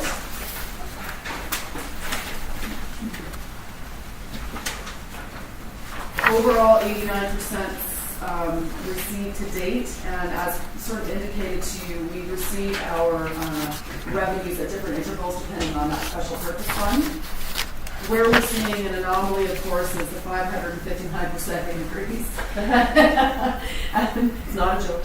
And of course, because our amended budget only had 37,000, and we've received multiple grants to date, 171,000 increase. So, and it's a combination of a lot of different things. We had a $50,000 grant for Fairview for the library. We had increased after-school sports initiative funding, AC funding, some playground funding for North Oyster. So a bunch of different grants. However, these grants were applied for and received for a particular purpose. So again, they are targeted for that purpose. Whatever is left over at the end of the year, if anything, is deferred revenue for that same purpose in the next fiscal year, and will be presented on the amended 1920 budget when you see it. And then the other piece on here that is important to note is the substitute amount of 40%, and that's solely related to the classroom enhancement fund and the use the remedy days that teachers are owed that have not been taken. So there is a substantial amount of outstanding substitute costs that we're going to see in June. However, it's still, there's not enough time to deal with the volume of remedy days remaining, so there will be an expense at the end of the year of what that amount owing looks like. So it's showing very low right now. Trustee Means. Not specific to this number, but specific to the issue of remedy in general, and maybe this isn't the right place to be asking this question, we can say we'll get to another time, but this was a situation, I believe, last year as well, that we had a lot of remedy left at the end of the year, and there was some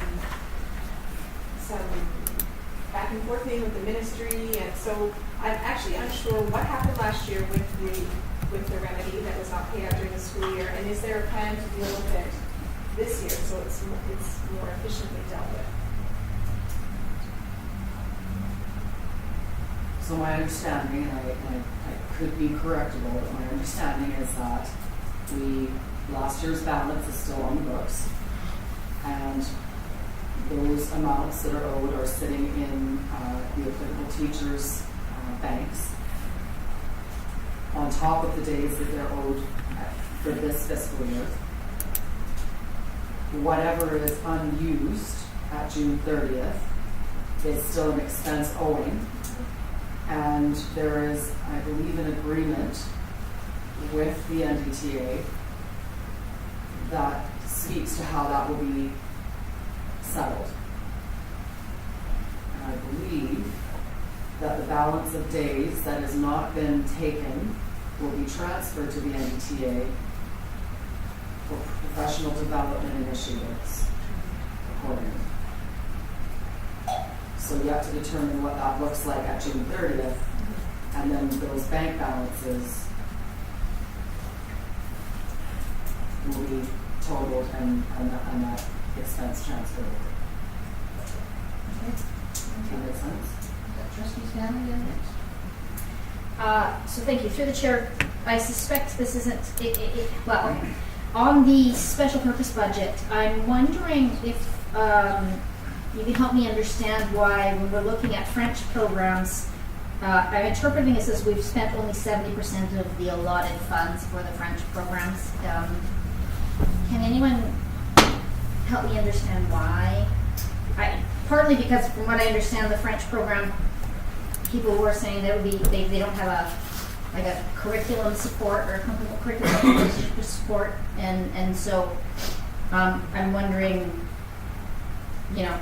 given that there's been expressed needs in the French programs, talking about how come we haven't spent that budget, what's happening there? So this isn't what's spent, but the top portion here is the revenue that we have received for that special purpose fund to date. What's the percentage collected or spent? Oh, that's collected. Exactly. So it's not, how do we know what's... In each individual fund, it's not presented to you that way. It's presented to you in the how much each fund overall contributes to the special purpose budget, and then all of the expenses roll into the categories that are reportable to ministry, as in teachers, et cetera, et cetera. Thank you. Trustee Keller and then Ms. Wood.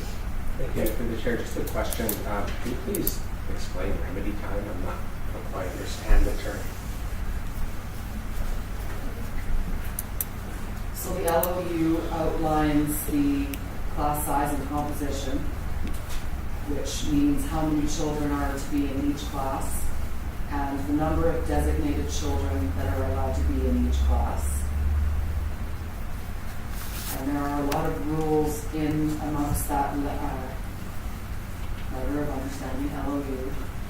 If we have situations where certain schools or certain classrooms, certain grade levels have designations in excess of our ability to work the schools to those class size without dropping below them, then there are more designations in that class than there should be, then the teacher is, then it's in the classroom is in a remedy situation. So the teacher receives a remedy because they're in a situation of over what the optimal scenario should be. Okay. And so, and further to that, then there is a time allotted to that particular remedy. If it's over by one designated child, if it's over by two designated children, then there will be time allotted to the teacher for that. That is what we're speaking of that goes into the bank. It's actually calculated in minutes. Please don't ask about the calculation because it's a super convoluted calculation. However, it goes into, once it's all sorted out, it goes into the teacher's banks and then they're able to utilize it in half days. Or full days, but half days is the minimum. Okay. Do you have anything you want to add to that, Mr. Bank? Okay. Ms. Wood? Thank you, Chair. I could give you the formula for calculating remedy if you're interested. My question is about school generated funds. What is that? What is incorporated in a school generated fund? Everything that the school is collecting for your field trips. So it's not just fundraising, but it's fundraising, but not just fundraising. And cafeteria is part of that as well. Cafeteria would be part of that as well. Yes. Yes. Do we have any further questions from Ms. Sutton? All right. Thank you for your report. We certainly appreciate all the. We certainly appreciate the work that you put into this and making it understandable. I've certainly found it very, very helpful to me in understanding the budget process, so thank you very much. And have a wonderful summer, as I'm not sure we'll see you again before. Right. And now, our next item on the agenda is trustee remuneration. Actually said it correctly. May, item 9.2. So page 27 is a information sheet, which just meant to provide you with information on trustee remuneration. You received a similar action sheet, information sheet some time ago when the board asked us to bring this information back in June for discussion. The information that's provided here provides you with current remuneration, group benefits, and there's also an allowance that trustees receive for Wi-Fi. And then if you look at the next page, what we've tried to do is provide you with some comparators. So one thing that some other boards do is they base remuneration not on the CPI, which is what this board does every September. It's adjusted by the CPI. But they actually take the BCSDA trustee surveys and they say, well, we'll take a sample of like-sized districts and annually embedded in policy, it's just adjusted by any increases in salaries for that comparator group. So that's one way that you could look at it if you wanted to make a change. But you've all had an opportunity to read this. There was an updated chart that I think was distributed to everybody here. That also provides some additional comparative. Any discussion, thoughts, trustee O'Neill? Well, to be honest, I have actually sort of drafted two potential motions that I'd like to put forward on this. All right. You ready for one? All right. Roll it up then. That the Board of Education of School District 68 provide retroactive monetary compensation to provide equity at this board table. That staff calculate moving forward basis and compensate the 7 trustees impacted until we as a board identify an opportunity to provide benefits to all current and future trustees. We have seconded. Trustee Robinson. Discussion. If you could speak to the motion, please, and explain it for us. Think you lost me a bit? Sounds good. And I don't claim to be a wordsmith by any stretch of the imagination, but I hope that I get to the crux of the inequity that I see here, and which is to no fault of this board. What my understanding is that happened is under our provincial organization, trustees had benefits. That changed in the last term. So currently, when you see in this motion, it's referenced 7 trustees. That's because there are 2 trustees who carry those benefits with them. They were grandfathered in. That being said, I'm not one to take benefits away from anyone, but I do fundamentally believe that all of us, with the exception of the chair who does significant work and is, could arguably be compensated more for that role as well, we all do the same work. We all invest the same amount of time, and I think that much of what we say as a board involves speaking to equality, equity, inclusion, and I see this as one step to making that actually happen at our level. And that's that. I won't speak to that any further. That's sort of how I formulated that thought. Further discussion? Can I just hear the motion again, please? Because are there 2 parts? One, yeah, please repeat. It might be a bit rambly, and part might not. So the Board of Education School District 68 provide retroactive monetary / compensation to provide equity at the table. And the how-to would be that staff calculating on a moving forward basis compensation for 7 trustees impacted until we as a board identify an opportunity to provide benefits to all current and future trustees. Do you mean that the business committee recommend that the board? Yes, that's what I mean. Exactly. So I just wanted to make sure. That's what I seconded. Yeah, I just sort of added it down in my head. Okay, sure. Discussion, MSC trustee Hazel. So my comment isn't about whether I agree or disagree with the motion. It's more about the process where motions, I think, need to be on an agenda or an item. I'm struggling with it because while it's happening at committee, we haven't had an opportunity for the public to have input into it. I also struggle with it because I think that I don't know if trustees themselves should be reviewing their own compensation. I think that there are processes in place by a lot of other districts that we can emulate to review our compensation and have people make recommendations to us that are not ourselves. I find it tricky for us to be making recommendations about our own compensation. And so I would prefer that we create an ad hoc committee to review trustee remuneration and have that committee be comprised of stakeholders or partner groups and perhaps our trustee and our secretary treasurer, people who aren't us, and that they can come forward to us with recommendations about trustee remuneration in whole, and at that time trustees could make decisions about whether they want things to be retroactive or not. But I feel very uncomfortable making decisions about our own pay, particularly in the current climate that we are in. And I would support a motion to refer this to such an ad hoc committee, and then allow the trustees to make such a decision when that comes back to us.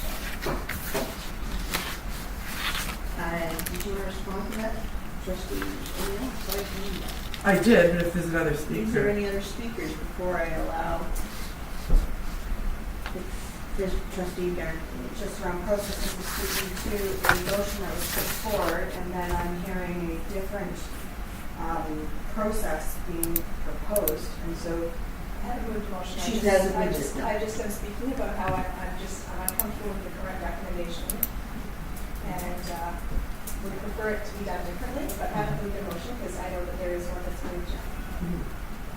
Trustee Wilson? Hi there, trustee Higginson, I spoke to this exact thing the last time. I feel uncomfortable making decisions about our organization. Okay. Trustee Robinson? I heard very clearly what trustee Higginson had to say, and I agree with her.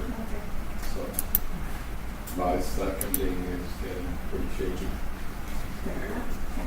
So, Bert? No? Sorry, trustee Barron. Okay, you're on, all right, I've got trustee Barron on the list, I've got trustee O'Neill back on the list, trustee Stanley, trustee McKay, India Review, trustee Keller. I'm on the list, and I'm gonna say that I'm torn because I'm one of the ones benefiting from the benefits, so it feels uncomfortable to me to say no, and yet I also agree with trustee Higginson that I don't like the thought of boards setting their own rates. I would prefer it to be done by committee.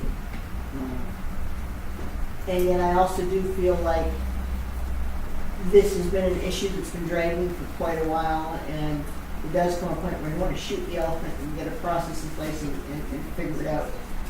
And so we don't have to keep coming back here. Sorry, it's a phrase. It's okay. It's a terrible phrase. It's a reference to the elephant in the room. Mr. Zver. I don't know. It's supposed to be during a motion, but remember when this came up, it was way back when trustee Allen, Donna Allen, actually put it on the table to get the benefits. And they never embarked denied that they were giving themselves something that they said it was only because everybody else got it in the school district, why should they be entitled to something? And it's always talked about wages. You can do a comparison for trustees, and you say, sure, your workers can say, I want a comparison for our wages. I never understood how trustees would think they're different than what the employees get. You get a general average increase for what your employees get, nobody's going to argue, ever. Because what you give your employees, you get yourself. You give your employees nothing, you get nothing. That's the situation for which we work under. That's the situation nobody can argue. So when somebody says, hey, I got 2%, I got 2% because that's what we got for our employees, and we feel that's what we deserve. I've been at this table for, I'm going to say, probably 700 meetings. And every time new trustees come in, they want to look at their pay and try to decide how they get paid. And I keep going back and say, why do you just tell everybody you get what you give your employees? You take what you get. They don't get anything, you don't get anything. What's the difference? Why should you be putting yourself in a different boat or in a different motion on how you want to deal with it? You know, you get this one from Alberta, you get this one from there, and say the school districts are the same. They're not. They pay their employees more or less, so that the trustees can demand it because their employees get paid more. So if you look at the thing and you say to yourselves, I want to be paid accordingly, and that's what you do. You take the general wage average of what your employees get, and nobody's going to argue with you. Nobody's going to say it's too much or too little, because that's what everybody else got. And, you know, you're not voting on your own net. You're actually just getting what everybody else got. Thank you, Mr. Bear. I saw trustee Stanley's hand. Did I also see yours, Mr. Keller? Mr. Keller, I think it's all yours first. Okay, thank you. This is a tough discussion. I appreciate it. And I kind of see this as two separate issues. Almost like it could be two completely separate motions. I feel that the issue related to the benefits piece of it is the part that resonates with me. Because we have an inequity on the board where 2 of our trustees are getting, in essence, paid more for the same amount of work. And from an equity piece, that's not ideal. So I would support splitting the motion into 2 potentially. The second part of that, where we're talking about remuneration, I don't really feel comfortable discussing that now. But maybe going forward, we look at a process. If the board is not happy with the current way that we deal with it through policy, then maybe there needs to be some changes. But I'm not really interested in so much in talking about the remuneration component. I am more interested in looking at the benefits component so that everybody has access to the same level of service, basically. Yeah. Through the chair. So I appreciate that input. I appreciate all the input, and I'm making quite a few notes here because I would agree with that. I think, if we want to talk about elephants in the room, I think the immediate is the discussion and around the first part of the motion, which is to the retroactive compensation for benefits, and I can speak to why I think that component is important. The intent is to equalize. It's not about asking for a pay raise for trustees. That is a different conversation, and that's a conversation that I'm sorry, people didn't want to have this conversation at this table. I got the sense that people did want to have this conversation at this table, and this has been brought up a few times. And one of my concerns is that if we continue to put this conversation off, but we want to have a conversation in the public sphere, that it's not a comfortable conversation for me either, but it's an important one when you're coming from a place of wanting to speak to equity. And so I would be happy with changes and to speak specifically to that other motion, to the beginning part of that motion. The other piece is, when I open this up, I mentioned that I have a second motion that I've crafted. I think that speaks to Trustee Higginson's point around an outside opportunity or set of folks, and we can determine what that looks like, to look at the overall remuneration. But it is on the agenda item titled remuneration. So we are, having this discussion, and maybe I've said too much already, but if I were to prioritize it, it would be that first component, absolutely. And I think we are able and should make that decision. Anything further, Nanaimo? You may. What did I've lost? I did imagine I've lost Trustee Stanley, and then Trustee Barrett, or Trustee Barrett, Trustee Stanley? Just want to make sure it's on the list. Yeah, you are. Okay, Trustee Barrett. No, I'm sorry. I did get it. Go. I'm going to give it to you. Doesn't have long on the list. You're on, because I don't really have a long list. I've only got 2. So I appreciate Trustee O'Neill bringing forward a motion to get us moving forward on this. Because we have, is this the third time we've talked about this? I feel like it's the third time that this has come to this table. And I think we all agree that what we currently have in place is inequitable. And so I think it is important that we have this discussion. It is unfortunate that we're having discussions about ourselves and our own wages. I do agree. However, I do think it's important that we do have this discussion. So what I'm wondering is, have we had any sort of information brought back to us specific to what it would look like for us to have benefits? And I think I brought this up at a previous meeting, that if we have some trustees that have benefits and others that don't, in my mind, it seems like the best way for us to move forward is look at options for all of us to have benefits. Because I feel like it gets tricky when you're trying to find a monetary amount to attach to benefits packages when they are based on various factors. I think it gets very complex. How do you decide what's equitable amongst the trustees when you're taking into account benefits? So I would prefer for us to look at what are our options for trustees to attain benefits, and is that something that's reasonable? And then we would be equitable.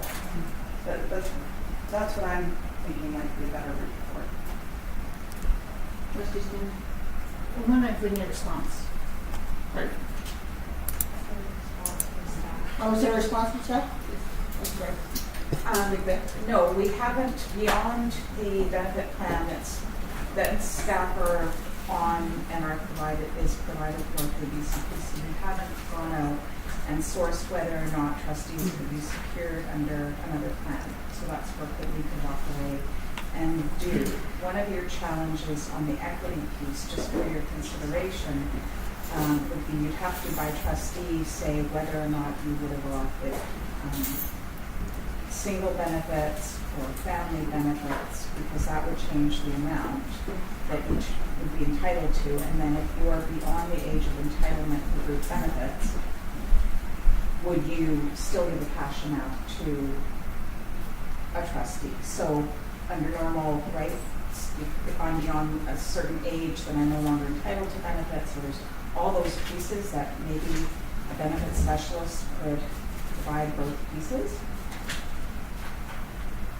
And back to Trustee Wilson's point, maybe have somebody that specializes in benefits and compensation in that. Am I on the speakers list? You are. I mean, yeah, we can delay the process further, because that, in my opinion, is what we're doing. And again, it doesn't. That's sort of the second half of my motion, and that's why I put that there.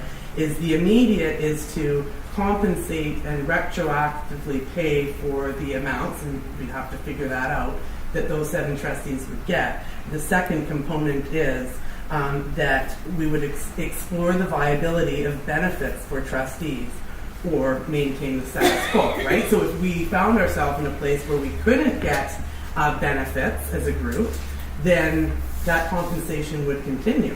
And my quick answer to a trustee who may not be eligible for benefits because of not meeting that age requirement would be that they would also receive some sort of compensation. To match what? Again, comes back to equity for me, what other trustees sitting in that same role currently maintain. Trustee Stanley, Trustee Egan. So thank you, Trustee O'Neill, for reinitiating a conversation about equity, because I do think that that is an important piece for us to consider, and that we should all be sitting at this table on that equal basis. I'm also aware, I'm not uncomfortable talking about compensation because I value the work that we do, and I think every single one of us should value our time in the work that we do, because what we do is important, and we need to value that position in our community, and that it's reasonable for people to be paid reasonably for the work that they do, just like we would our staff to be paid reasonably for the work that they do. So I'm proud of the work that we all do, and I think that we deserve to be compensated. I am, however, aware, Denise isn't here, but that we're in the context of, we're in the context of bargaining, so I'm sensitive to that aspect of it, but I would like to have information about how we can attain, at least attempt to attain equity. I would like to get information about, getting benefits, looking into that for the other trustees on the board. So I don't know if that's possible for us to look at these issues separately, but that one I think is kind of really clear in the sense that at the very least it would be nice to have that information. Whether we seek compensation going backwards, that was what you're asking retroactively. That I think that we can have that conversation as well. But I definitely would like and appreciate the attempt to achieve equity on this board. Trustee Egan. Thanks. it feels awkward to me because of being one of the people who receives benefits as well, so I'm not sure I should be participating in the conversation, but it has, you know, it's something that I did suggest in committee. I suggested it. It wasn't something that I wanted to hunt down the road. I wanted us in January to form a committee to deal with this. It was something I suggested then, and something I still stand by. Not because I don't value our time. I think it's just important. I think the optics are important. And I think it's also, you know, to the Secretary Treasurer's point about equity and the nuances associated with it, that, you know, last term there was a number of trustees who opted out of the benefits because they have them elsewhere for whatever reason. They chose not to use this plan, and they weren't given cash in lieu.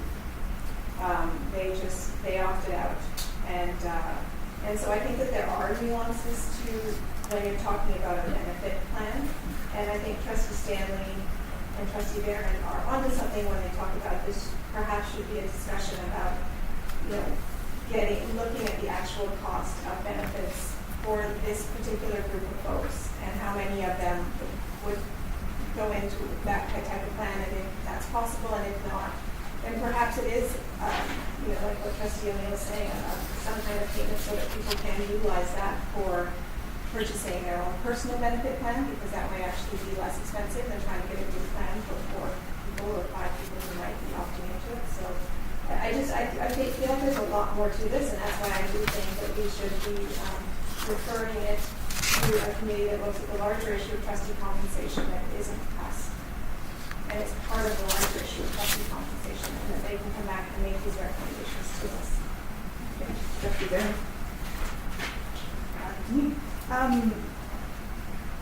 Thank you, through the chair.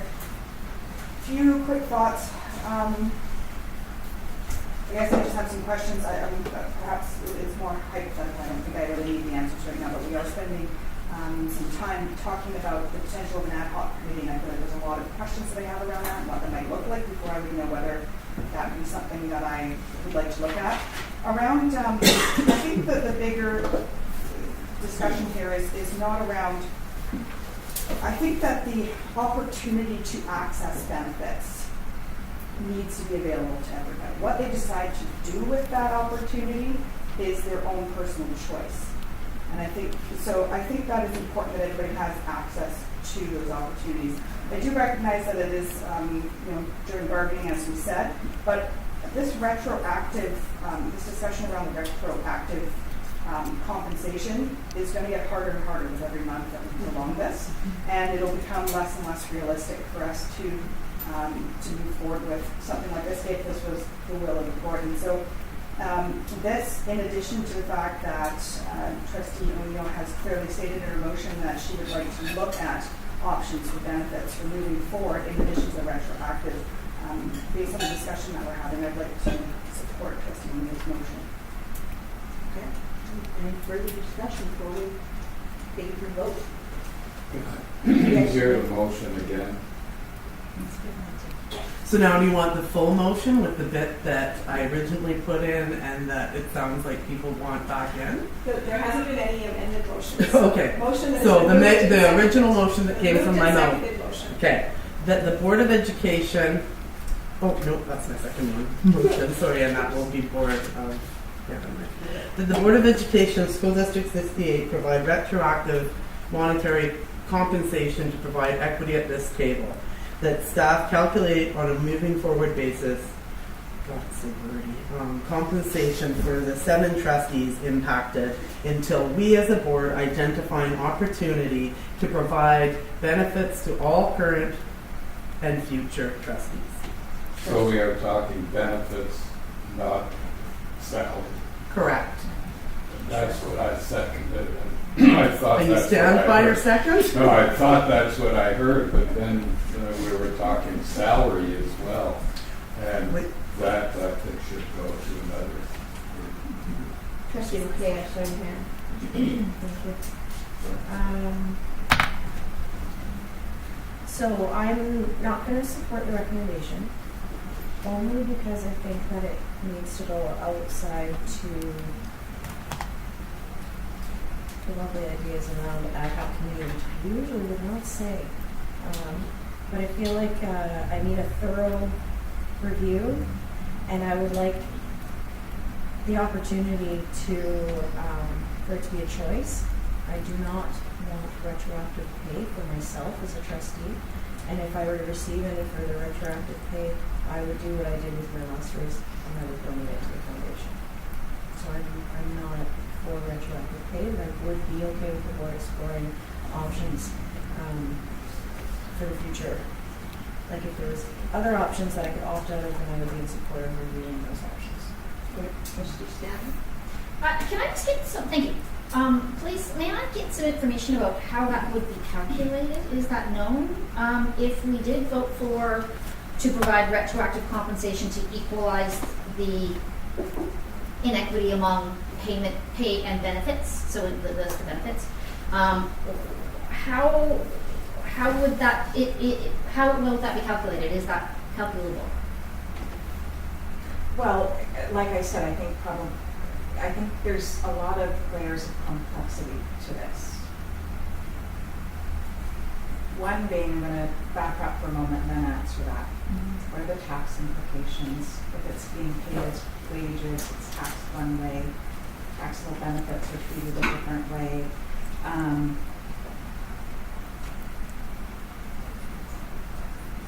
I'm trying to say that maybe the easiest way to address the motion, if it passed, would be to simply say, would it be elected single or would it be elected family, and whatever the premium is that's paid monthly for that premium, I guess now is being paid in cash as opposed to a benefit. Like I said, there are tax implications there. There's so many layers to this that I'm having a bit of difficulty wrapping my head around. So I don't know if I'm clearly answering your question, because I think we would have to figure that out after the fact. Likely the simplest way would be what it would have you if you had been offered benefits, chosen single or family, and then the corresponding amount to that would be X, right? If you chose family, it would be a larger amount as opposed to a single. But that is a personal choice, and then how do you verify that? Because if you were being signed up on group benefits, you'd actually be filling out dependent information, right? I'm just coming up with layers of complexity around this, and how else you can create equity, because I think that there are potentially other ways. Some people have healthcare spending accounts where you just set a specific amount, and that amount could go to group benefits, or it could go to daycare, or it could go to. So there's, this is could we get some information from people that specialize in this? Mr. Barron, you want to speak to the motion? It's true in the fact that if you take benefits, they're not individually priced the same. And as family costs more, single cost less, couples cost a little more. So there is the complexity of that. And then and your motion says to bring them equal. I don't believe we can find that solution to say they're equal. If you're saying that there should be a stipend put in there, you would have to come up with an amount that you could agree upon, because it is an open-ended one. Everybody's benefit structures cost different. So providing the benefits was not a cost of how much somebody was receiving, because they weren't receiving the money, they were receiving the benefit of that. So when you turn it into a cash payout, you make it a whole different concept of what you're asking for.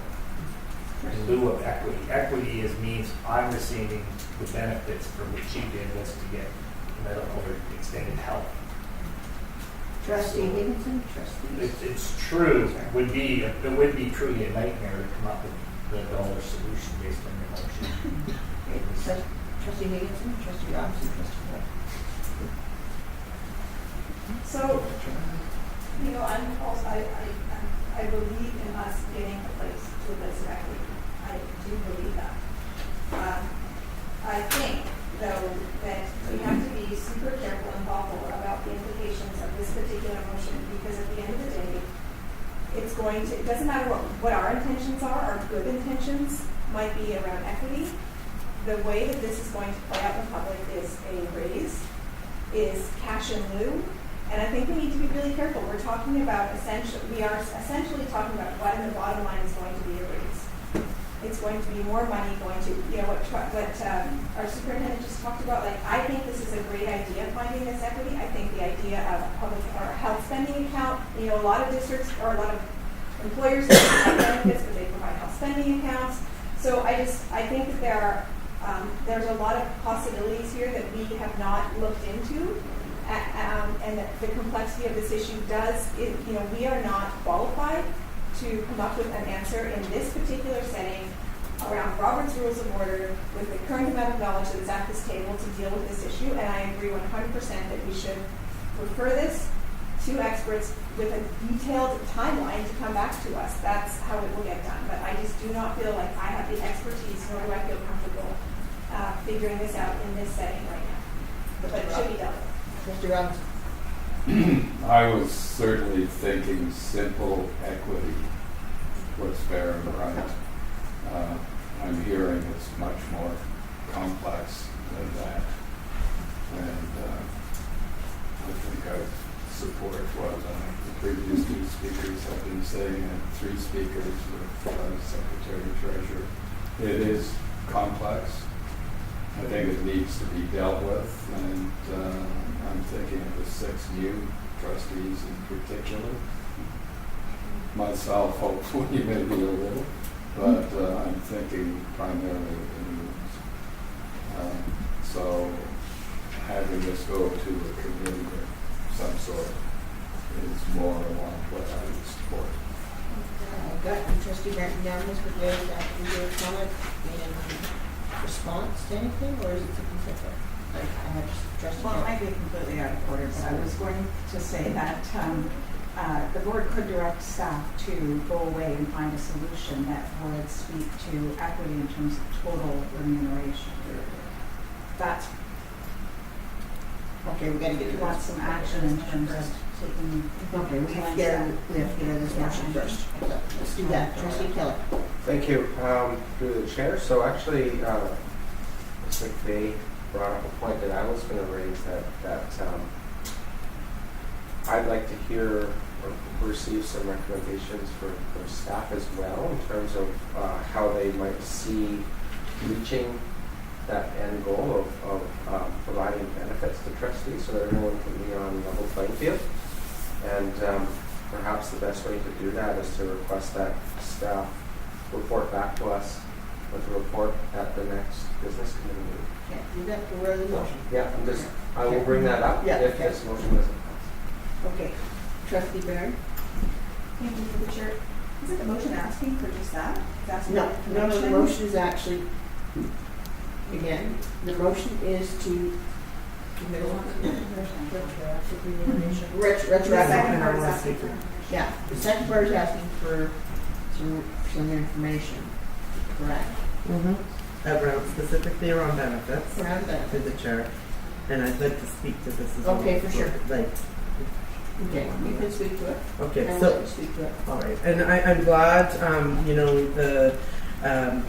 the staff component to this has been brought up because call me a Pollyanna or have rose-tinted glasses, but I actually still believe that our staff could find a way to make this work, and I get that there's complexities to that, but I don't see this motion as being that limiting. In fact, I think there is opportunity there. But I'm happy to hear that people are willing to put something solid forward with some timelines attached, that we will actually have again another public conversation on this potentially at the next business committee meeting. Again, I maintain, I think that this can be done, but if the will of the board is that we don't pursue this motion, I'm fine with that as well. But I'm happy we had this conversation, as uncomfortable as it has been. Do we have any other speakers before we call the question? Okay, all in favor?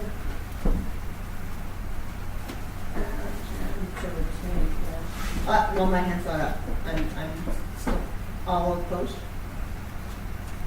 And I'm abstaining. I'm honestly not sure where I'm Yes. Can I pose a motion please on this? Yes. Unless someone else has better recommendations in this, I would like to propose a motion that we ask staff to evaluate trustee benefits and to propose a reasonable solution. A reasonable solution regarding trustee among equity among trustees for remuneration and benefits, including retroactive considerations. Do you want to attach a time frame to that? To be honest, I don't know if the next, well, I don't know if the next business committee seems reasonable.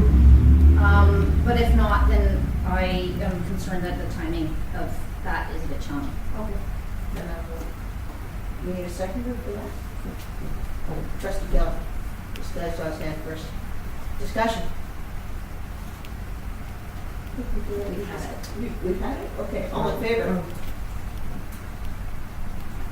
Any opposed? Carried. Is there anything further we want to do with this subject tonight?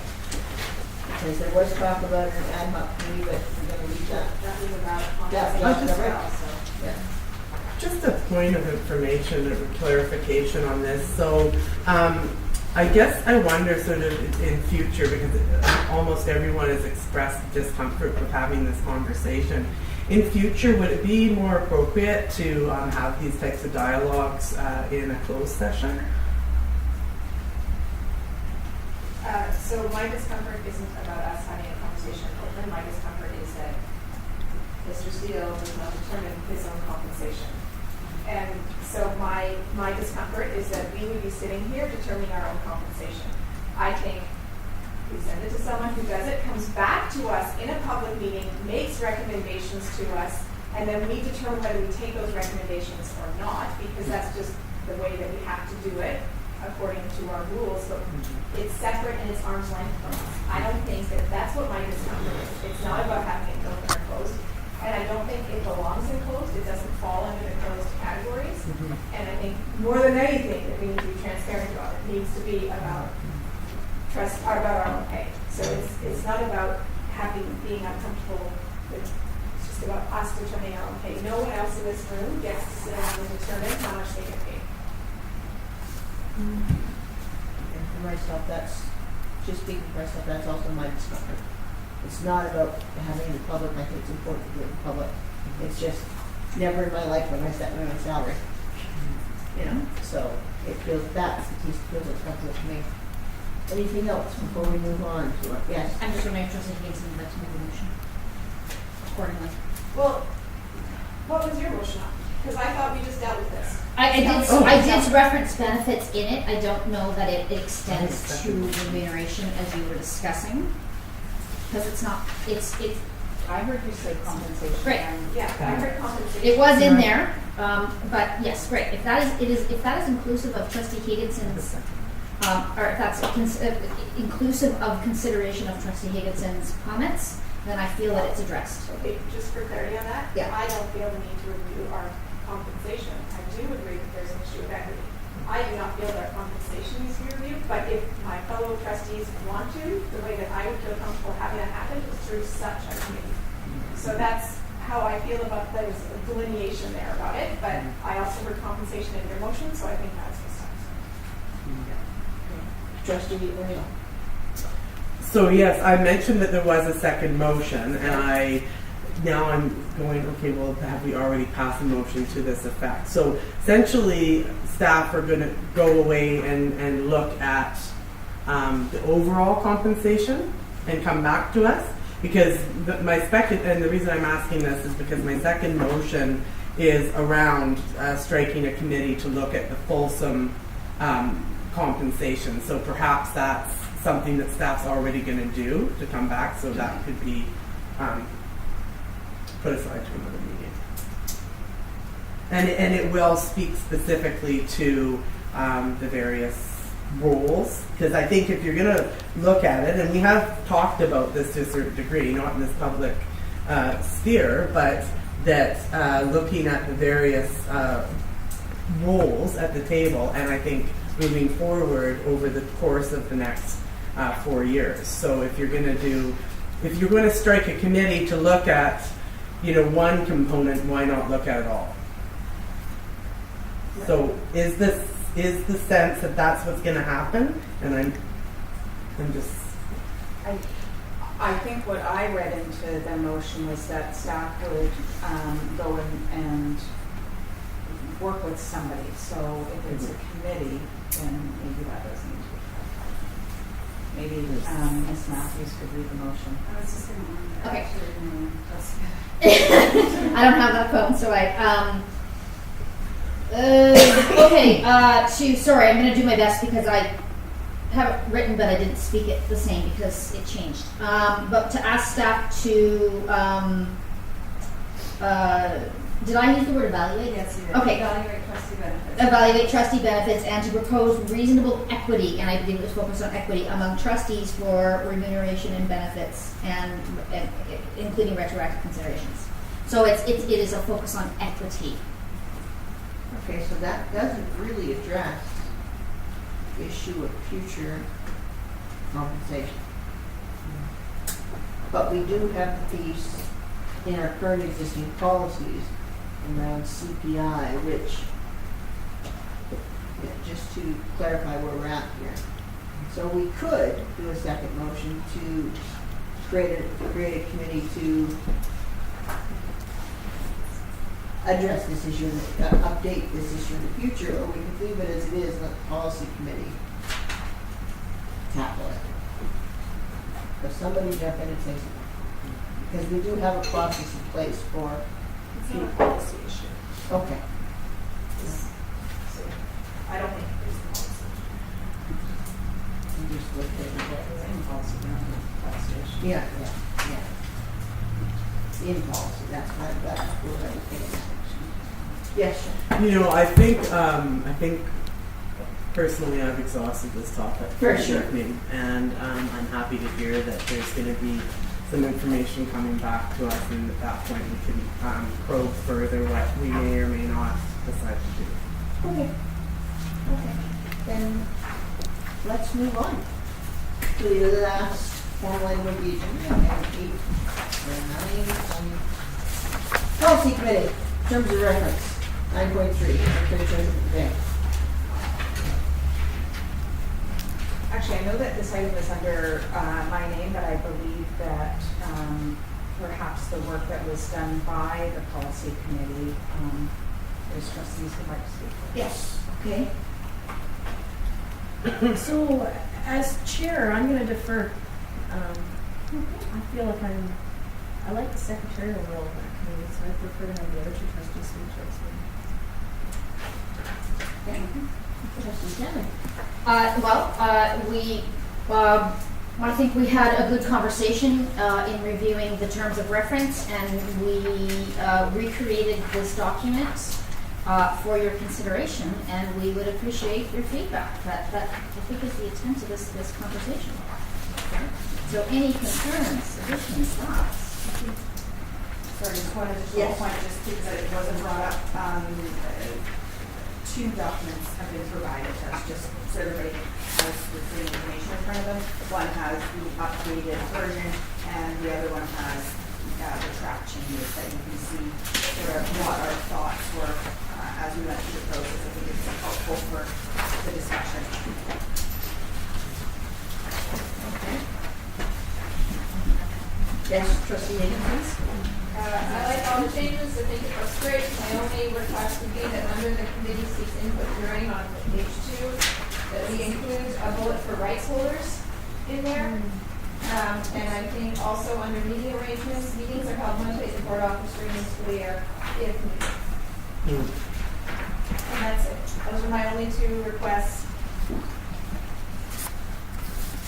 Okay. Trustee Clark, Trustee Lieutenant, Trustee. Thank you. I guess my first comment, and maybe if we could put me back on the list. I don't think I can get through all of them at once. Okay. Thank you for your work. under purpose, one thing that I would like to see is that the purpose reflect somehow that the purpose of the committee is to advise the board on the status of its policies, and that it basically, its purpose is to review and update policies that are referred to it by the board.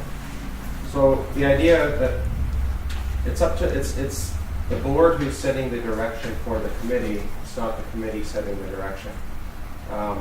You know, it's a limited, we have so many policies, and I believe that we need to be focused on which policies that the committee spends its time on. And I strongly believe that the purpose should be limited to those policies that are referred to it by the board. Okay, I've got trustee O'Neill, then trustee Stanley, trustee McKay. Okay, thank you. First and foremost, I agree with those additions that trustee Higginson put forward. I want to speak to the membership of the committee. So it reads, members of the committee are appointed by the board chair. The committee will be chaired by one of the trustees appointed to the committee. The committee is comprised of the following members: superintendent, secretary, treasurer, board chair, and 2 trustees.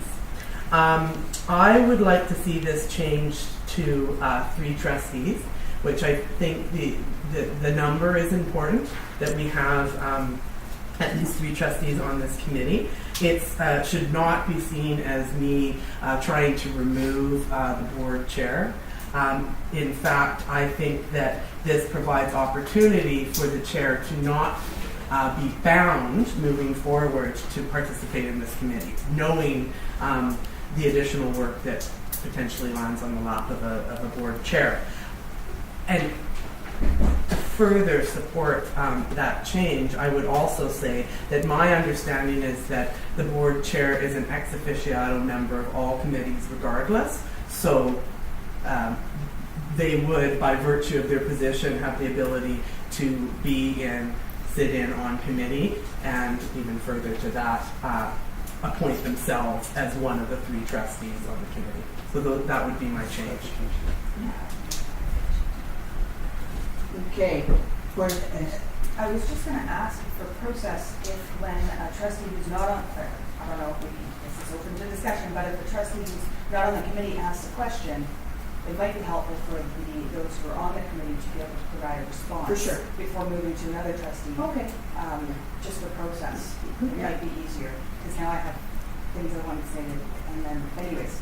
Okay. So, yeah. I will let, then you want to respond to trustee O'Neill through the chair? No, I wanted to respond to trustee Keller's comment, but that's okay. We can just move on. I just thought it'd be easier if we... No, I think that is a better way of proceeding. So if you'd like to do that, I would prefer that you do that. Yeah. Okay. Are you comfortable with that? Yeah, I don't know if anybody else has anything to say to trustee Keller's comment, but I know one thing that we had talked about in the policy committee was surrounding a work plan for us to be able to bring back to the board to outline what's being done and providing ongoing feedback. And I personally do agree that it isn't clear in this, although we did have the discussion, and I think the intention was there, that the board,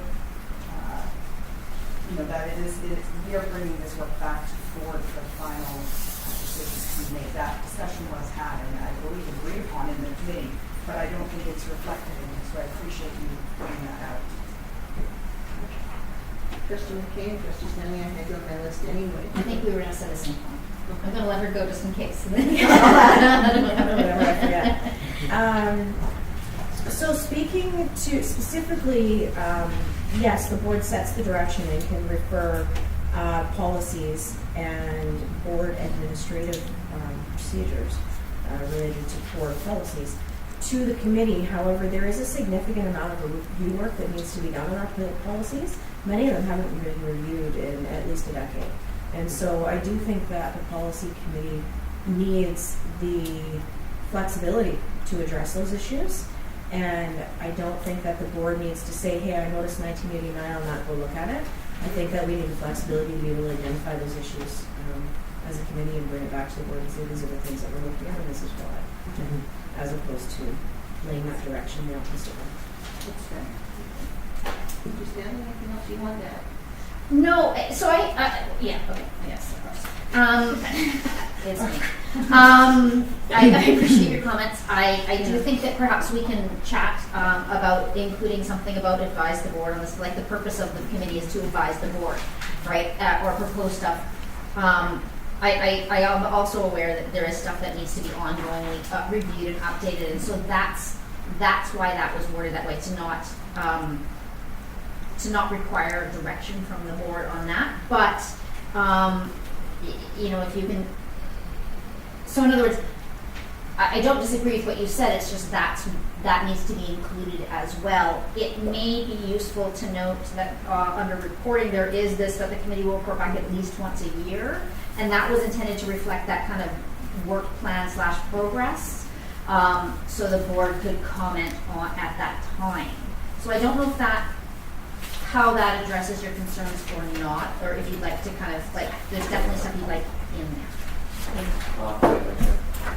Yeah, it is your turn. Perfect. Thank you through the chair. So I guess the first point, I'm curious, so as we're getting comments here, how are those being recorded and how are we deciding on both? Okay, great, thank you. So so speaking to that last point I made, if I may, before I move to the next one, I think we're on the same page. And I think I like the idea of working in the idea that we can refer things as the board to the committee. But I also like the idea of the committee getting the board's approval of the work plan. So whatever the committee decides needs to be updated, so be it, just come to the board and get approval. So the board knows what's being reviewed. That was my thinking. Maybe I didn't say that quite right. So, Chair, if I may, we've just discussed having us address points as they come up. So we addressed the first one by Trustee Keller. If we could address then Trustee O'Neill's question, and then we can come back, if that's okay. For sure. Because I actually forgot about it as well. I'd like to do that. Sure, I can start on it if you like. So around the membership, I said I struggle with this one a little bit. I understand the intent of Trustee O'Neill's comments, but we're also under a motion. We passed a motion. The board passed a motion that this was going to be the membership, and so if it's the board's desire to change this, then the board needs to go through the appropriate process that are laid out in the policies to revisit that membership. Well, can I respond to that? You may. So I would like to propose that motion, that we amend the membership. So what you have to do is you have to request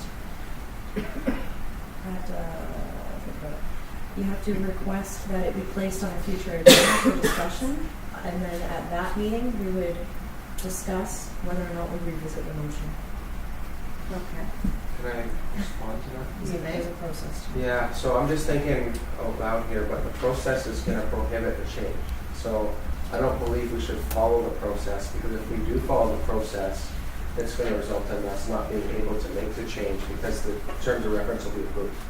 So I feel that by putting this on the agenda for us as a group to debate, this is our opportunity to provide feedback on any part of it.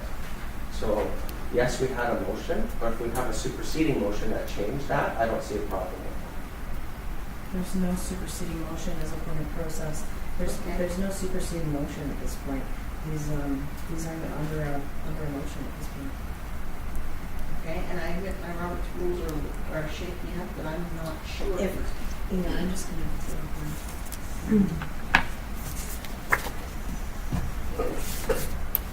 I don't think it, so I guess what I can say is if we are required to follow our own board governance policies.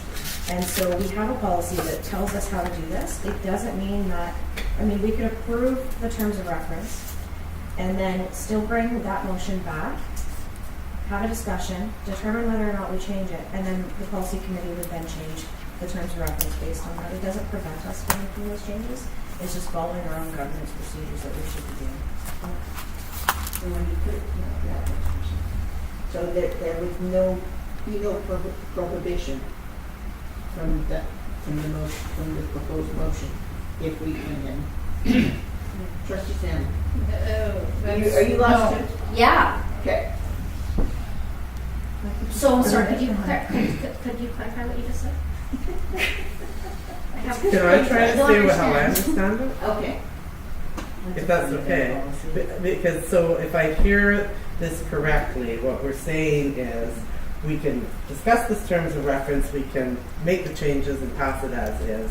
We can revisit the composition of the committee, and at which point, whatever we determine, if that's then going to impact this document, we then can alter this document. Yes, that's my understanding of what you're And so there's already a committee, Yeah.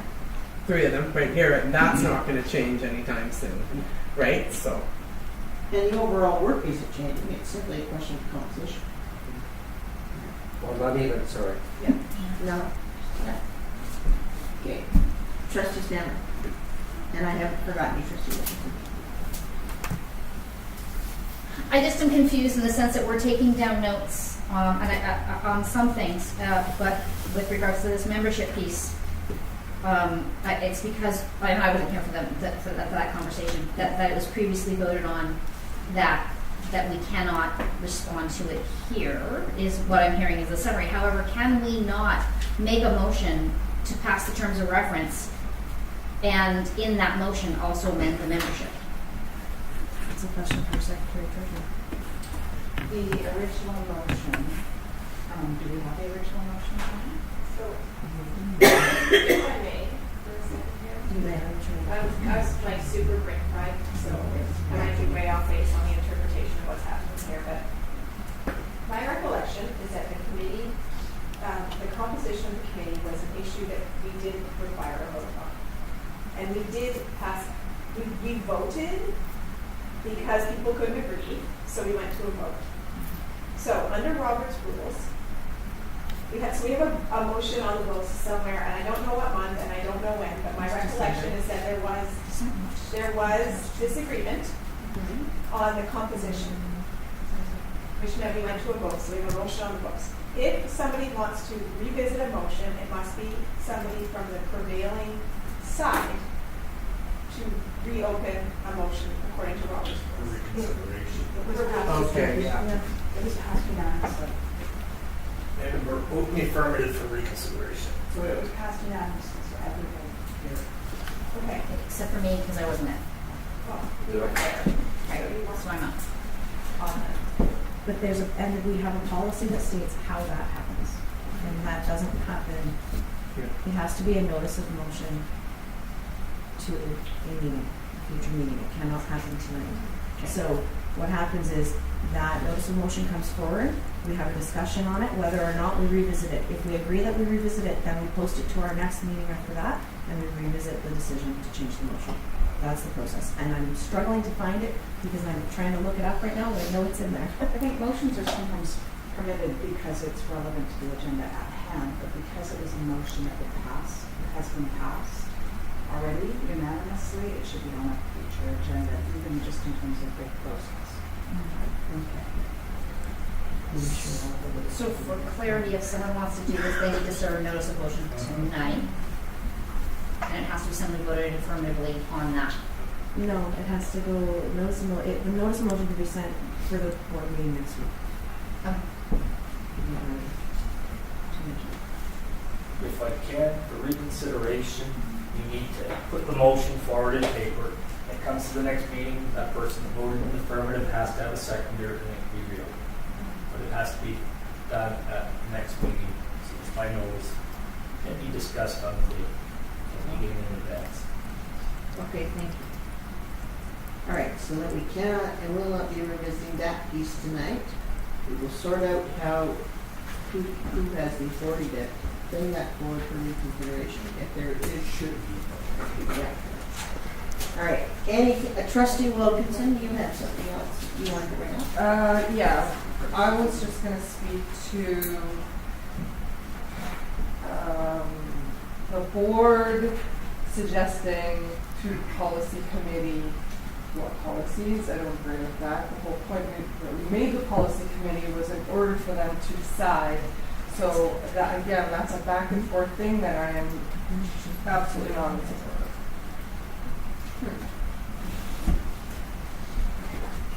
Trustee Mayor.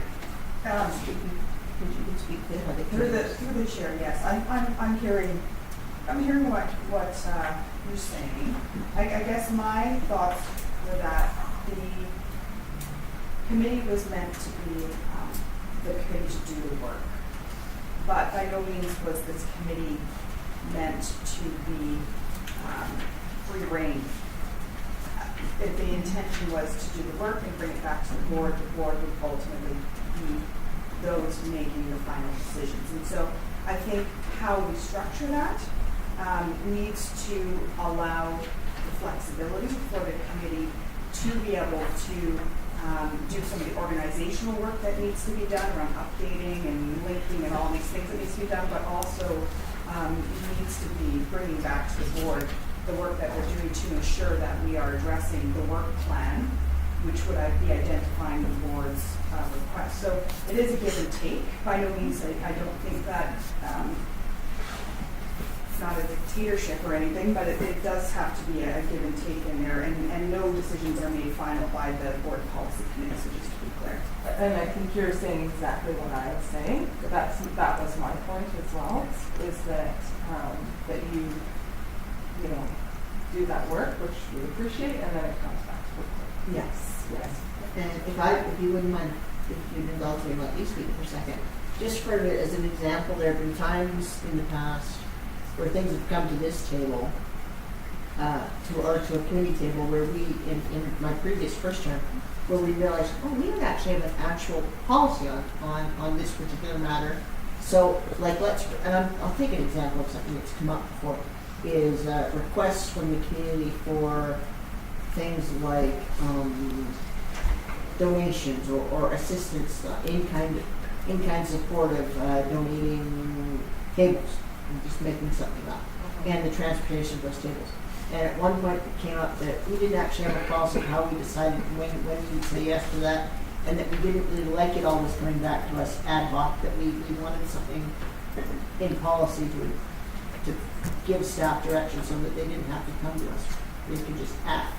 So let's say we do get a correspondence one day to the board that asks for something that we realize, or brings up concern or something that we realize we didn't tackle, we never addressed that policy, we probably should. Then at that point, we could have then, as a board, make a motion to pass that on to policy committee. I think that's what they're getting at in terms of the give and take. The policy committee certainly has its own work plan, but things may come up in an urgent, for lack of a better term, basis where we want it to go to the policy committee more quickly. So we might ask them to prioritize something. Does that make sense? Absolutely. Okay. Does that make sense to you, trustee? It does. I think we've got 8 things currently. Okay. Requests or referrals from the board. On top of some regular review that needs to be done. Okay. Currently. Is there any? Yes. So I guess just to clarify the point I made, and that statistic was very helpful, because there's 3 people, a small committee to do the work. We already have 8 policies referred to the committee, plus, I don't know, how many policies we have updating? Dozens. So that goes to my point of the need to have, for the board to oversee and direct the work of the committee, so that we can make sure that the time is being used to where it's needed the most. So I'm not saying that that they don't have the authority to do the work. I'm saying that it needs to be work that they're doing on behalf of the board's priorities. Aside from your point, I understand what you're saying, but just a point of clarification, we also have our superintendent and of course, secretary treasurer, they also that are providing valuable input. I just wanted to clarify and not diminish their input in that and work that they're doing as well. Yeah. Yes, absolutely. Thank you. Yes, trustee Wilkinson. And I was really clear. You were really clear on what you meant, and I'm clear on saying I don't agree with that. I don't think that was the whole point of us sending that to the committee in order for them to use their own discretion. That was my interpretation of that. Okay, at this point, Is there anything further to discuss? Are we ready to, No, I'm agreeing, yes, I'm agreeing with you and agreeing with you. I know, I asked a question that required no. No, She was nodding for you. I nodded yes and then, sorry. at this point, I think we've covered the discussion all we need to have. Are we ready to, are we looking for a recommendation from the board of acceptance terms of reference? Is that what you're looking for? I don't know what I'm looking for. I don't know what I'm looking for either. I'm getting excited. Yes. How does this process move forward? We receive recommendations from the board, we have to make these amendments and adjustments. Some of it will take some work for us to ensure, because we don't have exact words to be wordsmithing around that. Do we then bring it back again, or I guess I'm asking what our process now, because we're going to be making changes to this document. I think that we are capable of reflecting what the board is saying and What's the desire of the board? Yeah. That's what we're saying. Whatever here.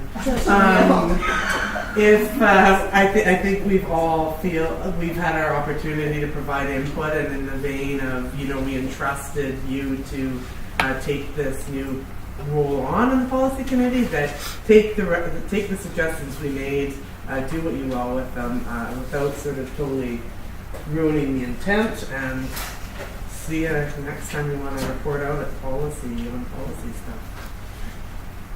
So you're moving See you at the next report. So I'm going to, I appreciate your trust in us, however, because this is policy and we need to be specific, I say that, we go back, we take, well, no, that is the policy committee's terms of reference of what we do. So we'll take this, we'll go back, we'll do the work, we'll bring it forward for approval for the board. Yes. Trustee, please. Can I just request that you bring this to the board meeting next week, because this is a board committee, it only requires the board to take the changes, come back and give them to us. Yes. Approve them, and you guys can Or we can. or we can debate it some more, and you guys can think, we can all think. No, it's just, Trustee Brenner will be away, so I don't know that we have time to do it in that week. Kim? We can commit to August. So we've got 2 weeks left in the school year, to be realistic. Okay, yes, we can. I will send it via email. Are we comfortable with that? Yeah. Okay. All right. Let's get this done. Okay. Let's get it done. Okay. Okay? No correspondence. We're moving on. No unfinished business. I have one last Oh, comment. I Sorry, apologize. Trustee Burzich. No, it's all right. It's my fault. Trustee Keller, I found what I was looking for. You have verbally given notice of motion, so we'll add it to the agenda for next week for reconsideration. Thank you very much. Thank you. Excellent. Woohoo. All right, correspondence. Do we have any simple question here? Okay, I'm going to beg your indulgence before I call for motion to adjourn. I want to thank staff and trustees and everyone, I want to say this publicly, that's in the record, for coming out to the Pride Parade on Sunday. It was a wonderful day, and the reason I'm doing this is because although we do Pride Week in Nanaimo, Pride is actually a month in June, and today is the 4-year anniversary of a tragic event in Orlando, and I just would ask, as you leave here, that we just recall and acknowledge why it's so important that we do this work around anti-discrimination for our LGBT students and staff and families, because no matter what one believe, it's important work, and we'd like to think that we've progressed, and we have, but there are still places where people do not feel safe, and where people aren't safe, as that horrible night reminds us. So, just in honor of the memory of those people who lost their lives, I thank you for the work that you're doing in this area. Thank you. And now I will take the motion to adjourn. Trustee Higginson, Trustee Stanley, favor. Carried. I know. That's always awkward.